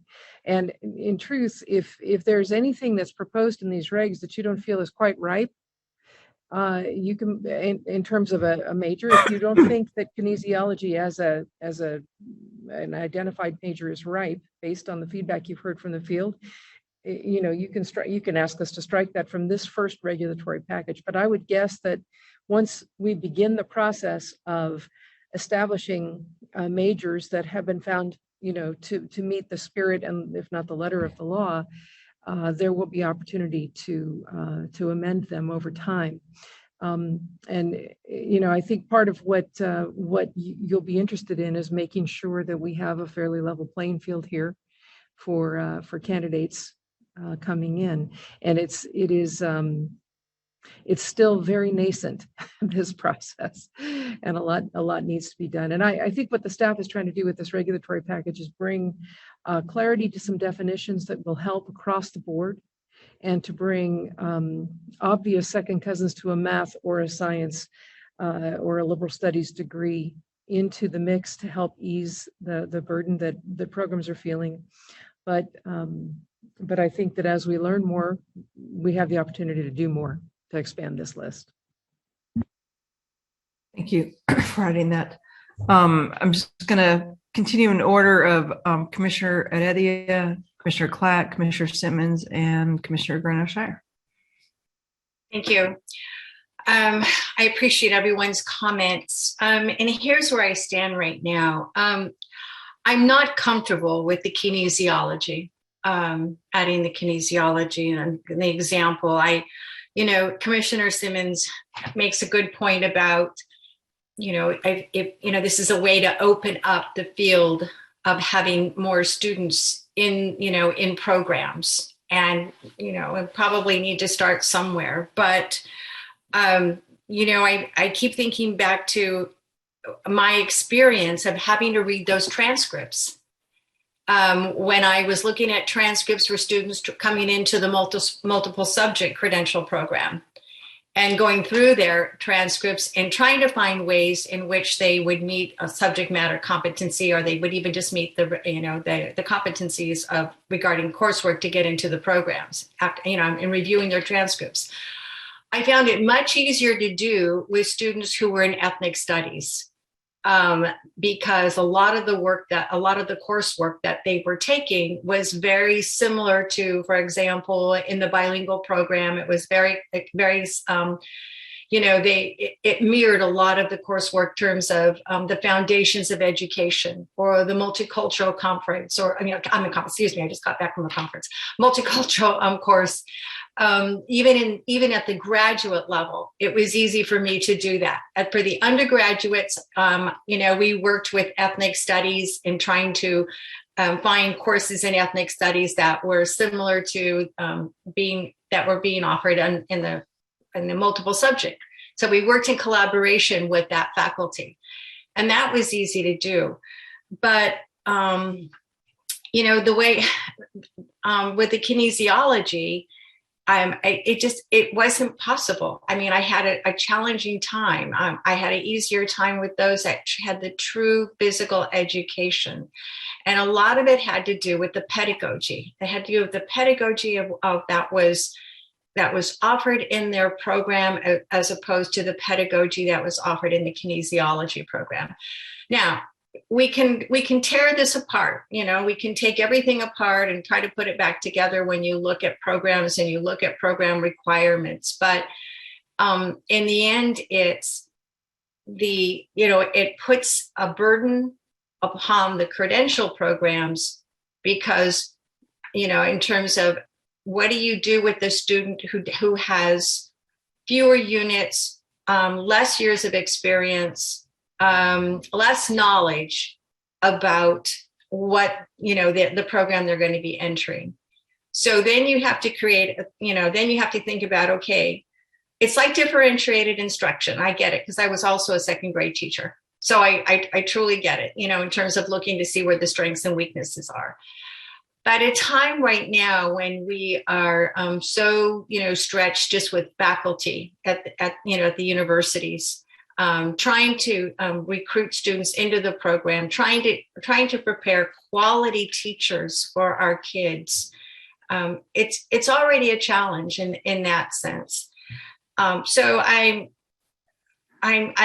struggle with this idea on the kinesiology issue. I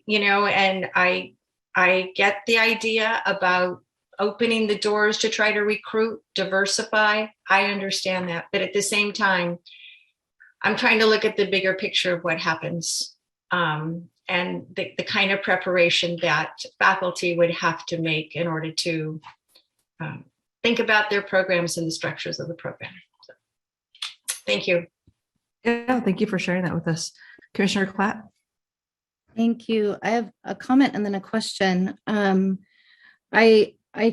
think I agree with what Commissioner Simmons, well, I don't think I agree. I agree with what Commissioner Simmons said earlier about the need to let go a little. And case in point, this year for the first time, I've been assigned to teach a mythology elective. And I have an English degree, a master's in English and an English single subject credential. I've never once taken a class in the classics or in Greek mythology. And yet I feel qualified enough to be teaching this class. And I think at a certain point, we have to have faith that our degrees and whatever they were taught us to be lifelong learners, and that our preparation programs are giving us the pedagogy to be able to teach subjects that might even be a little bit new to us. And so I tend to lean towards the making this is, broad if we need to get the candidates in, and having, again, faith in our preparation programs to add in that pedagogy. With that said, I have a question about the item and the way and I may have just missed something. It's late in the day and my brain's getting a little foggy, but where it says on page 2, the full text of the proposed regulations is below. And then when I scroll down, and it gives the list for when viewing official transcripts for the single subject credentials. I don't see social studies there at all. And I'm wondering if that omission is because social studies is really just so different than everything else that there's a reason why we wouldn't have ethnic studies there, or are there other credentials that aren't listed here as well? So I guess I'm just curious about why social studies isn't there, unless it's there and I just didn't see it. No, you did not miss anything. And the reason for that is, when we talked both with our certification division and with preparation programs, no one gets a degree in social studies unless you're completing a subject matter program, an approved subject matter program. So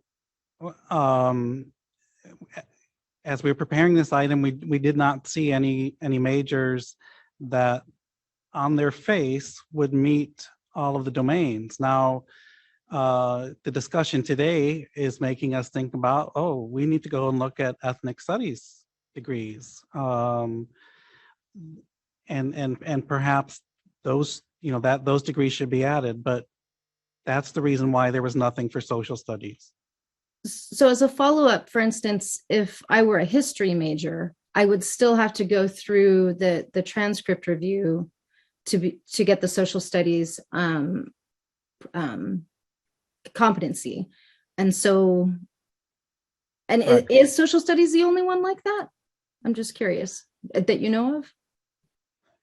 Social studies is, yes. Okay, so then it does get weird to me to add ethnic studies as well. That makes you competent for social studies, but history wouldn't, or economics wouldn't, unless it's, I don't know. I feel like, especially because it's not in the item, we didn't maybe get the same type of public comment about that as we did, for instance, with the kinesiology. So I'm a little uncomfortable with voting on the ethnic studies. Not that I think I actually support it, but it wasn't in the item, and that gives me a little bit of pause about whether or not we should act on that. Okay. We're going to go with Commissioner Grenoshire and Commissioner Francois. You just recently raised your hand, right? I didn't miss you before. Or has your? Yes, I keep raising it and putting it down and raising it. Okay. All right. I'm just keeping you on your toes, Right. Commissioner. I know. Martinez. I was like, oh my gosh, did I miss it? That's right. Okay. So Commissioner Grenoshire, Commissioner Francois, and then Commissioner Simmons. Thank you, but I think Commissioner Simmons was in front of me, and I don't want to be accused of jumping in line. Oh yeah. See, my brain's going to mush as well. Go ahead, David. Commissioner Simmons. I feel like I've talked too much, but okay. A couple of things. Susan really convinced me to take physiology off the list. So I'm good with that. And in thinking of it, maybe the way to go forward is to be loose on the coursework option and tight on the major option. Maybe the only majors that we should approve are the ones that are the same name. I'm just throwing this out there. And then, but on the coursework option, as long as they have a course, the name of the course matches the name of the domain, or the content of the course matches the content of the domain, we give them credit for that. I mean, back when NCLB happened, I was going through transcripts of every teacher trying to find 10 courses in, the different areas, or 40 units in whatever. So I am comfortable with programs doing the coursework option. It really doesn't take that long. And in terms of, on my loose side of things that I'm trying to embrace, for at least 20 years, there's been no requirement for psychology in social studies in the SMRs, and yet it is a subsumed area. So everybody with a social science credential doesn't necessarily have any psychology, and yet they can teach it. So I don't know, but I'm fine with taking kinesiology off, but I wonder if maybe we shouldn't be tight on the major and loose on the coursework. Okay, I think we'll just keep going and then get CTC to mediate. Okay, Commissioner Grenoshire, no jumping in now. It's your turn. So I have a couple of comments. Executive Director Sandy described this tension as nascent. I describe it as we are flying this plane while we're building it. And campuses have been struggling since July trying to figure this out. So I feel this tension to go slow and careful, but at the same time, our campuses are seeking answers. So I just want to put that out there. David, in our work group, you have been really helpful in letting us know that if the regulations as written really don't fit what the field or what we as a commission think is the best way to move forward, we could over time make a Title V change. Is that still correct? So I think it's important for the commissioners to know that while it's sort of set in stone, it's really not. And what I've encouraged my CSU colleagues is let's keep track of what we can accept and what we want to change over time. And so I would encourage the commission to think about that as well. And then finally, this CSU work group was really our attempt to wrap our heads around what was happening. And so Chair Sloan suggested we bring some other partners into the tent. And while I don't think that makes sense for the CSU work group, I know the CTC has its own internal work group. And so I know you all have been grappling with these questions as well. So maybe we could have a combination of work group members, David, and I'm happy to talk with you offline about, who from the CSU work group, who's been deeply involved from the very beginning, we might want to add to the CTC work group, and how you might want to change the configuration to move from dealing with the COVID flexibilities to dealing with implementation of AB 130. So that would just be a suggestion. Thank you. That makes total sense. Thank you. Commissioner Francois. Thank you. I have a couple of disconnected thoughts listening to everybody, in particular around ethnic study. The first is, I believe that we have to acknowledge that no matter what the major is, there's variation on the student experience across institutions, across systems. So there's always going to be, we're making some assumptions about, say, a math major meeting all of the requirements, the courses that we want them to take. And in that spirit, I feel like we're saying that there needs to be a little bit more flexibility. Sorry, Commissioner Simmons. I would rather not go to tightening up, because it seems to me counterintuitive to just kind of this assumption about similarity of experience. That it does not exist in the higher ed world, in my opinion. And then another thought, David, is it's my understanding that if the major is listed, then, because you said for ethnic studies, or no, Commissioner Simmons said this, for ethnic studies, the only domain that would be of concern is the one around California history. So if it was listed as a major, an acceptable major, could we then ask or require folks who got their degrees outside of ethnic studies degrees outside of California to take an ethnic studies course, or we couldn't do that? I mean, take a California history course, I'm sorry. Yeah, that would be challenging, because if we're saying that any ethnic studies major meets subject matter competence, then trying to require it for out-of-state candidates, I don't think we could. I don't know if this would pass the Office of Administrative Law Review, but my recommendation would be that you put in regulations an ethnic studies major completed at a California institution of higher education. I think that would get at what you're talking about, and not have to deal with, can we require people out of state to take California history? Then they would come in, have a coursework analysis, and probably be told, okay, you meet all of these domains except for California history, so either take the course or take the subtest. And the staff is going to look more deeply into this, right?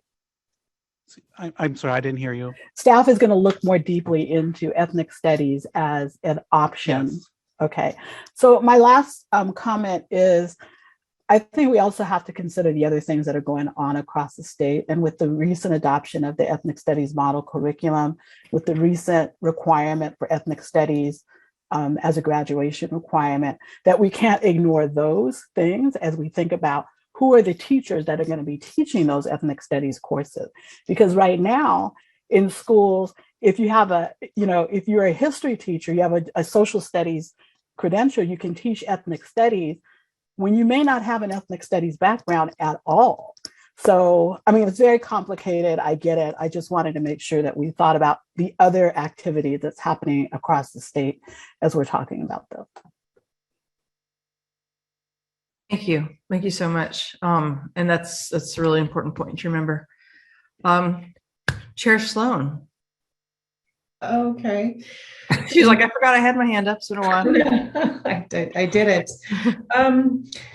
So one thing that that concerns me a bit, and I said this a little bit earlier, is that I don't feel that this is all happening so fast that we have a process in place that we generally have in place when we're making big decisions like this. This might, in determining majors and courses and et cetera, we're moving, we're doing this as we're building the plane as it's flying. But some of the people, if our coursework and degree majors need to cover the domains of applicable subject matter requirements for the credential sought, the people who know that best are the people who are enmeshed in subject matter preparation programs, I would think. And if we are going to develop a process whereby we're helping to understand both coursework and majors, we should bring in these people to help us identify. And let's have them take a look at some of the majors that could potentially suffice for the social studies area. The social studies area is the one that is so complex. Ethnic studies could very likely be more closely related to what we want to see in that area than any of the other majors, but I don't know the answer to that. And I think we need experts to weigh in on that. The other, no, I lost my, oh, here's the other thing I am thinking of. With respect to what teachers should know before they go into a preparation program with respect to their content is not something as a field that we really have a good understanding of. We don't know what kind of subject matter knowledge they need to do their job well. We know some things about it, but it's not comprehensive. One thing we are doing in California, a lot of higher education programs are now developing education majors, which we hadn't had before. And when I look at what education majors are providing candidates who might be teachers one day, I am seeing the kinds of things that we want them to know about. We want them to know about how kids are learning. We want them to know about what schools are like. We want them to know about how our education system develops, some things about classrooms, some things about how teachers teach. But none of these things are part of the subject matter domains. Yet I think that somebody coming in with some of these education majors into the field of teaching, especially in the multiple subjects areas perhaps, and special education areas, are going to have a much better understanding of kids and learning and teaching in schools than people in other majors. So I think one reason that we have majors sufficing for subject matter is because if somebody is a math major and they're going to be a math teacher, we can assume that there's a thicker soup of math courses that they've been engaged in. And we can feel more confident that if they go into a teacher prep program to become a math teacher, that they have probably had the kind of background that we would want them to have. It's when we start getting into other majors that we don't know as well. And that's, I think, where we need a process. So I would just, I would hope that we could develop this process pretty quickly, that we can move some of the things that are here today, and then have a process in place pretty quickly, bring back this item again to approve more things as we're learning them. So we don't necessarily have to wait a whole year, but as soon as we know more, let's bring it back. That's what I'm hoping that we can do. Thank you. And along those lines, one of the things that we will need to do is, we're asking to submit this as an emergency rule package. And emergency rules are only in place for up to 1 year. So we are going to have to come back within 1 year with a permanent rule package, which would be another opportunity to make changes to what the final rule is. Could we come back earlier than a year? We would want to come back earlier than a year. Yeah, because I think the question around ethnic studies is a compelling one. And I just think that there's a couple of compelling majors and questions here that it would be good to get in place sooner if we could. Commissioner Grenell-Shire. I think just one last comment, because I know we're all really tired. And it was prompted by Chair Sloan's comments about education majors. If we're going to consider that in California, we need to think about the implications for Pell Grants. And that's not a conversation we want to start at 4:57 after a long day. But if this comes back before the commission in February, I'm happy to share some information that I've been dealing with some of our state advocacy and government relations office staff. And I know David and the commission staff are well aware of the implications as well, but I didn't want to leave this conversation without just pointing that out. Thank you so much. So this is really complex. I'm not sure if there's a timestamp on this in terms of getting this information to the Office of Administrative Law, given that this is AB 130. So probably need a little bit of direction from CTC and or Chair Sloan about what we want to make a motion about today. The current motion was to approve the draft regulations language and direct staff to submit a regulations package to the Office of Administrative Law. Wondering if folks still want to do that or amend this. So I'm gonna probably look towards you, Chair Sloan, Commissioner Grenell-Shire, with your role with CSU, and of course the CTC staff, to see what folks are comfortable recommending. We've heard that folks have not felt so comfortable about kinesiology being listed. And then of course the conversation about ethnic studies and the proactivity around that. So does anybody have a suggestion for a motion or an amendment to the motion? And CTC staff, is there a timeline that we're working under? It looks like Commissioner Simmons, sorry, had his hand up too. But go, David. I move that we accept the language provided excluding kinesiology.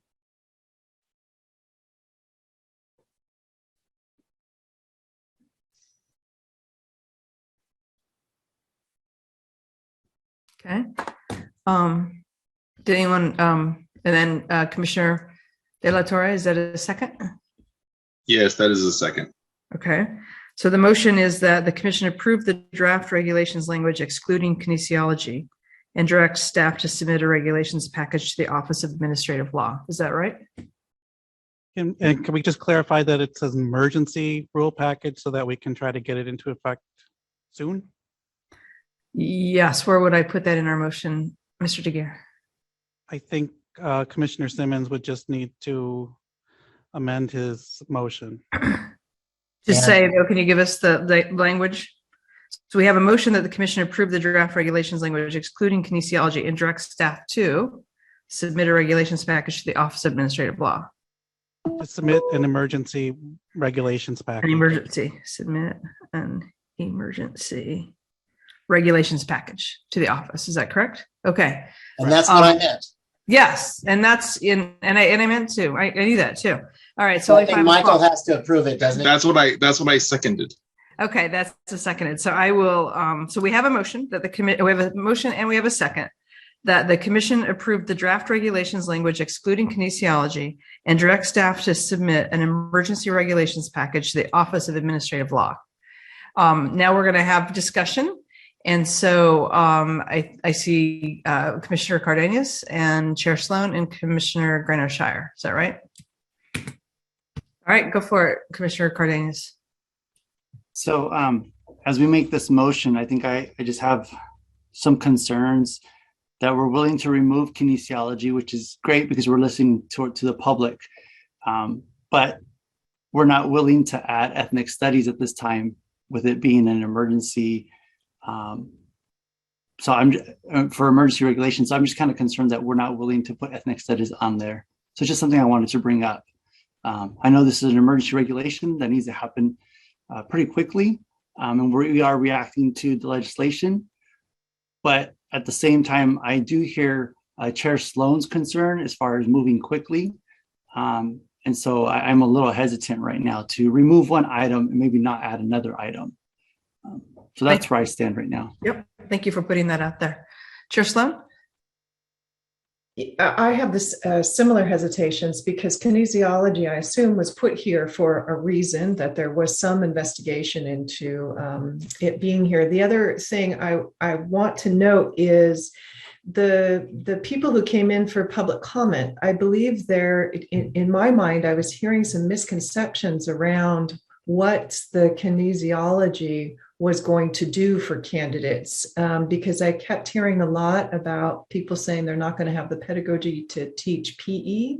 They're not going to be prepared like the other teacher candidates who go through credential programs. So there was a little bit of language that made me pause that some of the public speakers may not have understood what this was, that it was only the background undergraduate knowledge, prior to coming into a program. I would just be curious to know from my fellow commissioners if that's what you heard as well, or if I'm missing the mark here. I also heard an emphasis on pedagogy versus subject matter. And I see, Commissioner Cardenas shaking the hand, Commissioner Klatt, Megan Gross. Yeah, so I think that is what a large majority of us heard. All right, I'm going to continue. So I hope. So let's remember what Chair Sloan said. I'm going to move to Commissioner Grenishire. I just want to check in with Executive Director Sandy. Did you want to get in here now or wait? You have to go from mute. I've been pushing the raise hand, take it off. Yeah. All I wanted to do is reiterate something I think that David may have already said, David DeGeer, that this is an emergency regs package to I think, if you'll forgive this phrase, catch the low-hanging fruit. But it will have to be followed up with the full regulatory package within how many months? Within 3 to 6 months, David? I can't remember what the reg pack. Okay, Erin? that's good. Yeah. Sorry. Since it takes 6 months or so to get a permanent rule package through, we wouldn't want to do it any later than 6 months. Right. And the full reg package can expand upon the emergency reg package. So in some ways, if you see this as the opportunity to capture some low-hanging fruit that has had a vetting process, but that we've got groups already in place and additional interest from the other segments of higher education in digging in around this, there's an opportunity when the full reg package is brought back within the next 3 to 6 months to expand the scope based on what we learn from this year of implement. This right now, this is, I think, being implemented in our colleges and universities. So I just wanted to offer you that reassurance that it's not a now or never, or a now or if we ever get around to opening regs again. We have to follow this up with a reg package that is the full reg package subsequent to this. And therefore, we're not limited to this language or these? Yeah, the full reg package will not be limited to this language. This is the initial an initial package to capture majors as defined here, and help the field as they implement this new opportunity. But as we learn more from that process, and there are other majors like ethnic studies that you want to put on the list during the full reg package, that opportunity will exist within the coming months. That's very helpful. Good follow-up, Commissioner Grenishire. So I share the concerns that we're going a little fast right now. And while I want to be supportive of my Long Beach State colleagues from kinesiology, I'm worried that we haven't really fully vetted that. And I worry on the same time, on the other end too, about adding ethnic studies. So David, if we approve this item and then we work really hard to get feedback, let's just say around kinesiology and ethnic studies. So those are the two discipline areas that have come up today. We could then make changes within a 3 to 6 month period for the full regulatory package. Is that correct? Yes, that's correct. I think I would be more comfortable with that. And I know my Long Beach State colleagues are gonna not be happy with me, but it just seems that we're moving too quickly. And that is not to not disrespect our colleagues, but I think the commission needs time to really think this through a little bit more. So I also understand the need. You've got to get some regulations approved today to get them in the queue. Is that correct? So one of the big needs for getting regulations going is that right now there are no requirements for the coursework. So if a preparation program wanted to accept D's or D minuses for coursework in the transcript analysis, they could. That is my number one concern. The second one is the one around multiple subjects, that it just does not seem fair that if you have a major that your institution called liberal studies, you qualify for subject matter, but if your institution called it liberal arts, then you don't qualify. Right.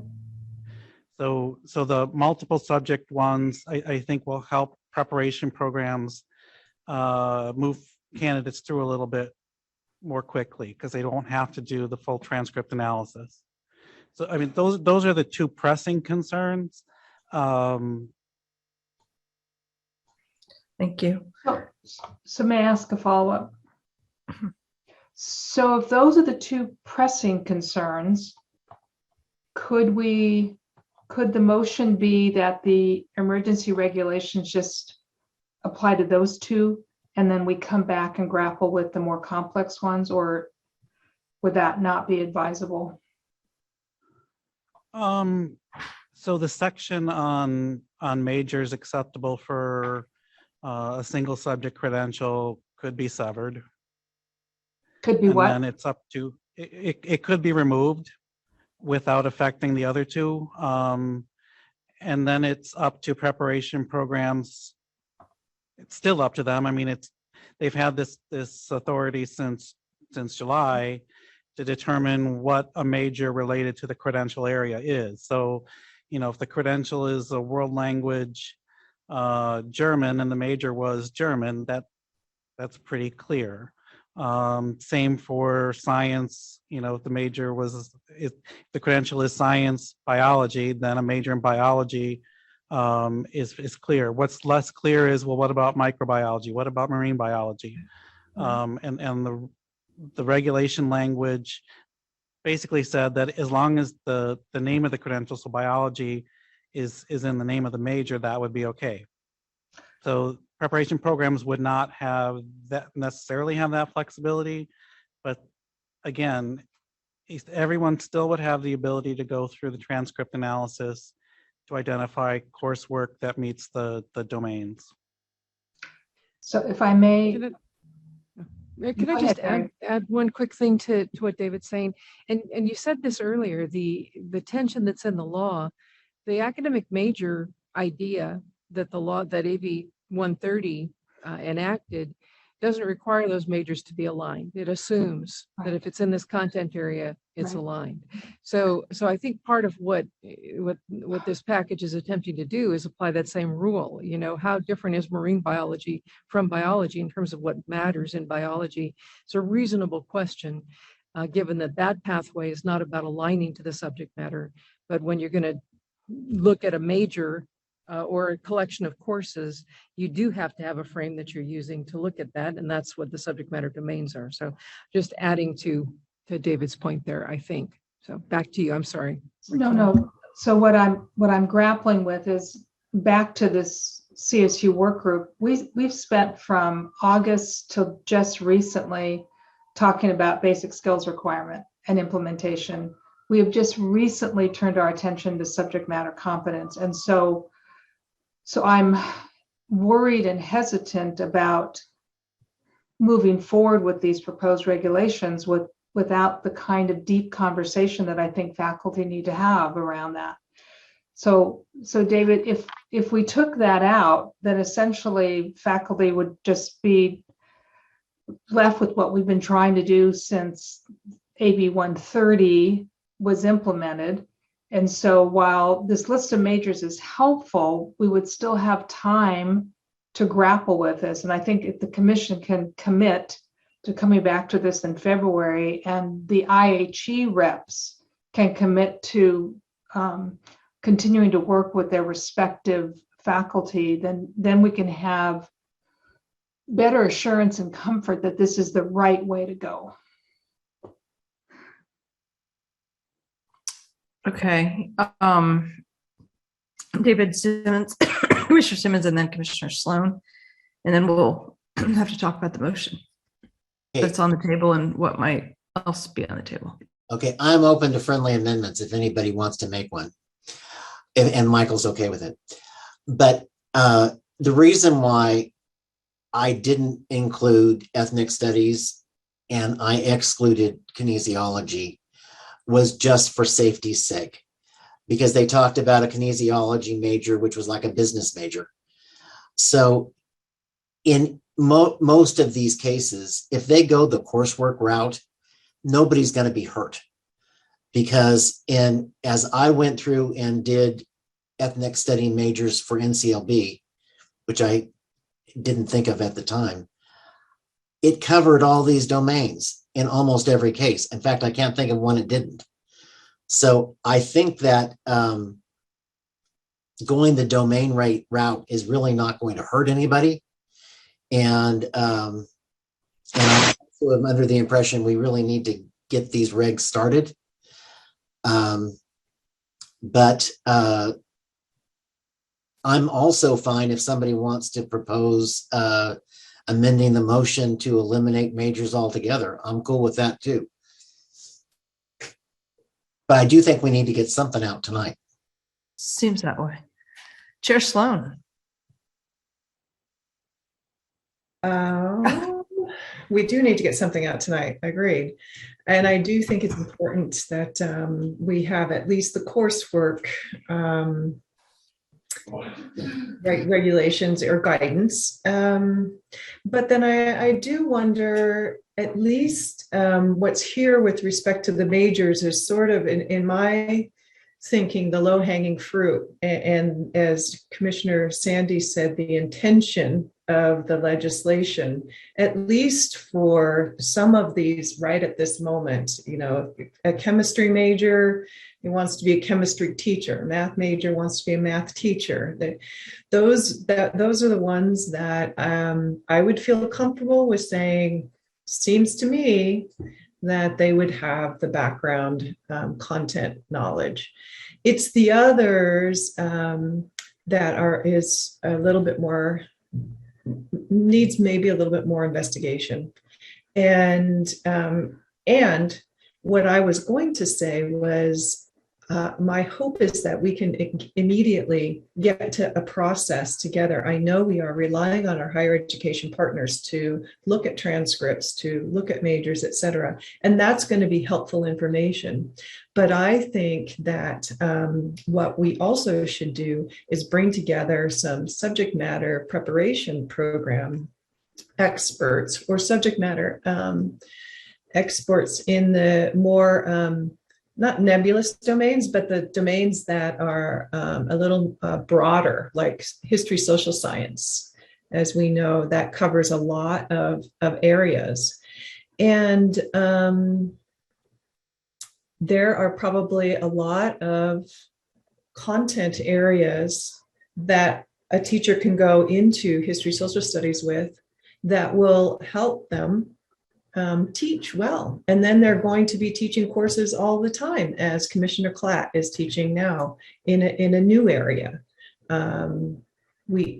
All of us who have been teachers are constantly teaching in new areas and learning new things. It's a lifelong learning.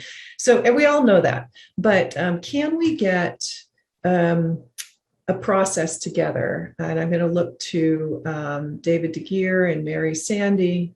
Is there something that we could do pretty quickly if we're talking about 3 to 6 months of coming back to this emergency regulation? Yeah, David, you're nodding your head. Yeah, I think we can do that and come back either in April or June at the latest. All right. So what do you all think of keeping some of the majors in here that have sort of the same titles? That was my understanding, the intent of the legislation, and immediately putting together a work group with the expertise we need to start examining the rest of them, so that within a period of 3 months, we can come back at our February meeting and take a closer look. So are you comfortable then with the original motion about approving the draft, because they are draft regulations, and then direct staff to submit a regulations package or an emergency, and then maybe with a caveat that we do X, Y, and Z in the next 3 months? Or are you wanting to add or eliminate subjects? I would say that we take these draft regulations. If there are any of the areas that we're not as sure about, and it seems like kinesiology is one of those, that we could take it out for the moment and put it in the process of closer examination within our next 3-month period of time. Okay. Commissioner De La Torre, you had your hand up, and then Commissioner Granishire. Yes, I just wanted to add that I think that there was a work group that spent a lot of time putting this together, and a lot of staff working on this, and they put a lot more thought than we could have put in just this afternoon.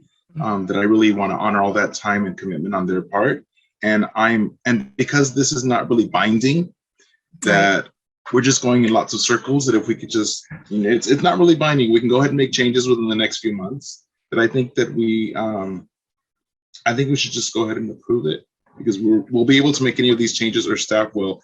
And one comment that stuck out to me is that I believe Commissioner Granishire said that kinesiology was put in there for a purpose, and maybe we don't understand what that reason was. Did you mention that, Commissioner? I think I'm agreeing with you, Commissioner De La Torre, in that I don't know enough about the discipline of kinesiology to understand why our faculty colleagues don't want it as part of this list.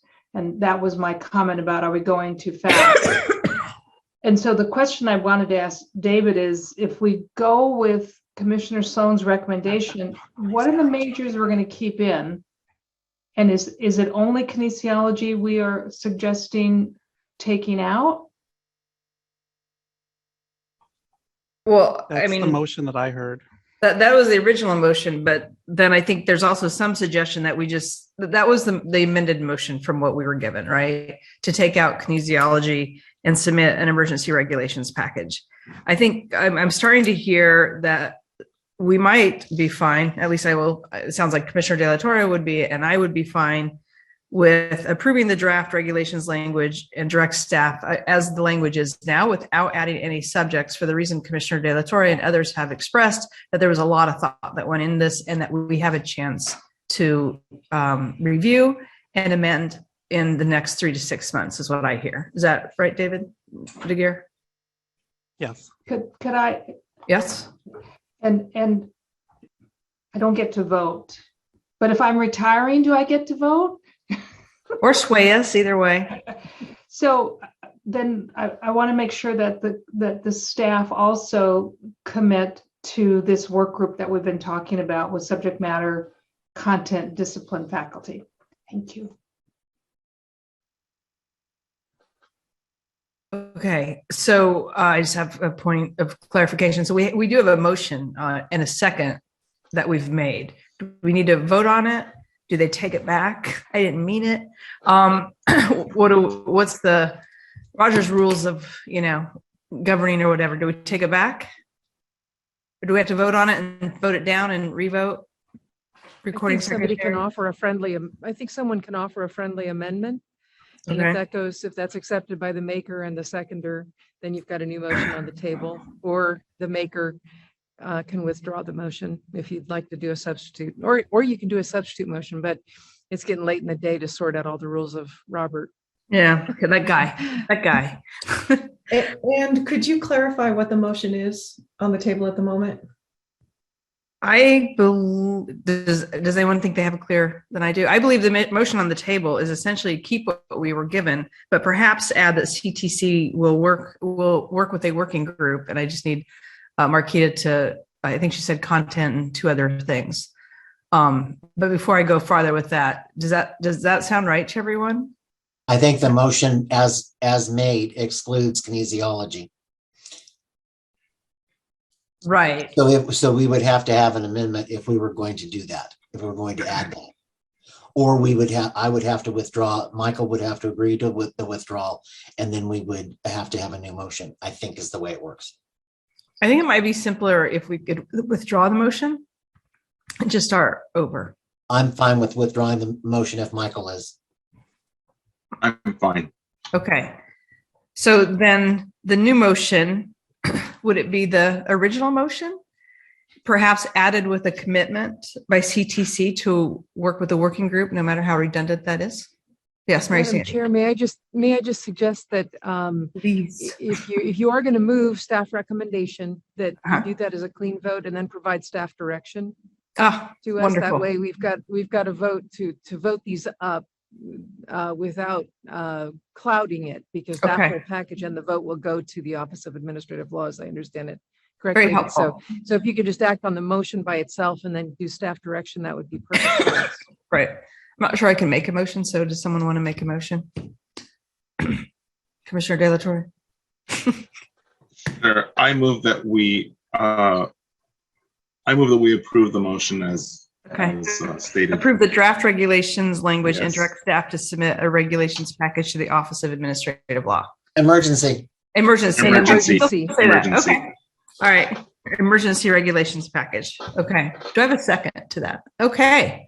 Commissioner Jackson, you guys are all looking at that clock. We have a second. Thank you, Commissioner Jackson. And thank you most of all, staff, for all this work and letting us have this really deep conversation. It did probably feel circular at times, but I think it got us somewhere regardless.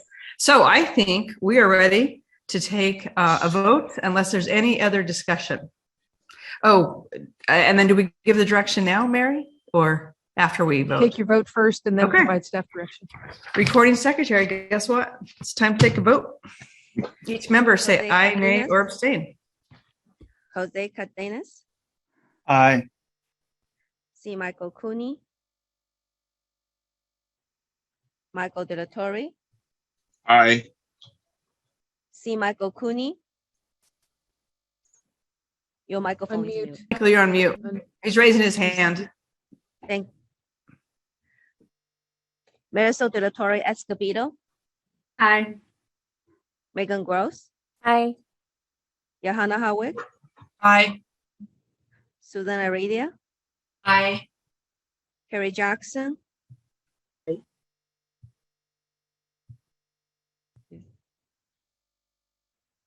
Kerry Jackson. Aye. Bonnie Clark. Aye. Monica Martinez. Aye. David Simmons. Aye. Tina Sloan. Aye. Motion carries. Thank you, everyone, and thank you, Mr. DeGear. And now we'd like to direct the staff. And I think, Marquita, you might have the best framing for this with regard to working with a working group. I never want to direct the staff. I would graciously ask the staff to pull together a subject matter competence or subject matter discipline group representative of the various segments to help inform implementation of these regulations. Is that enough, David? And to develop the permanent regulations to be brought back to the commission. Thank you. Let the minute show and to develop. Thank you, David. And thank you, Marquita. Well, I have the best 14 words for you guys. Having no additional items today, I recess the Educator Preparation Committee until tomorrow.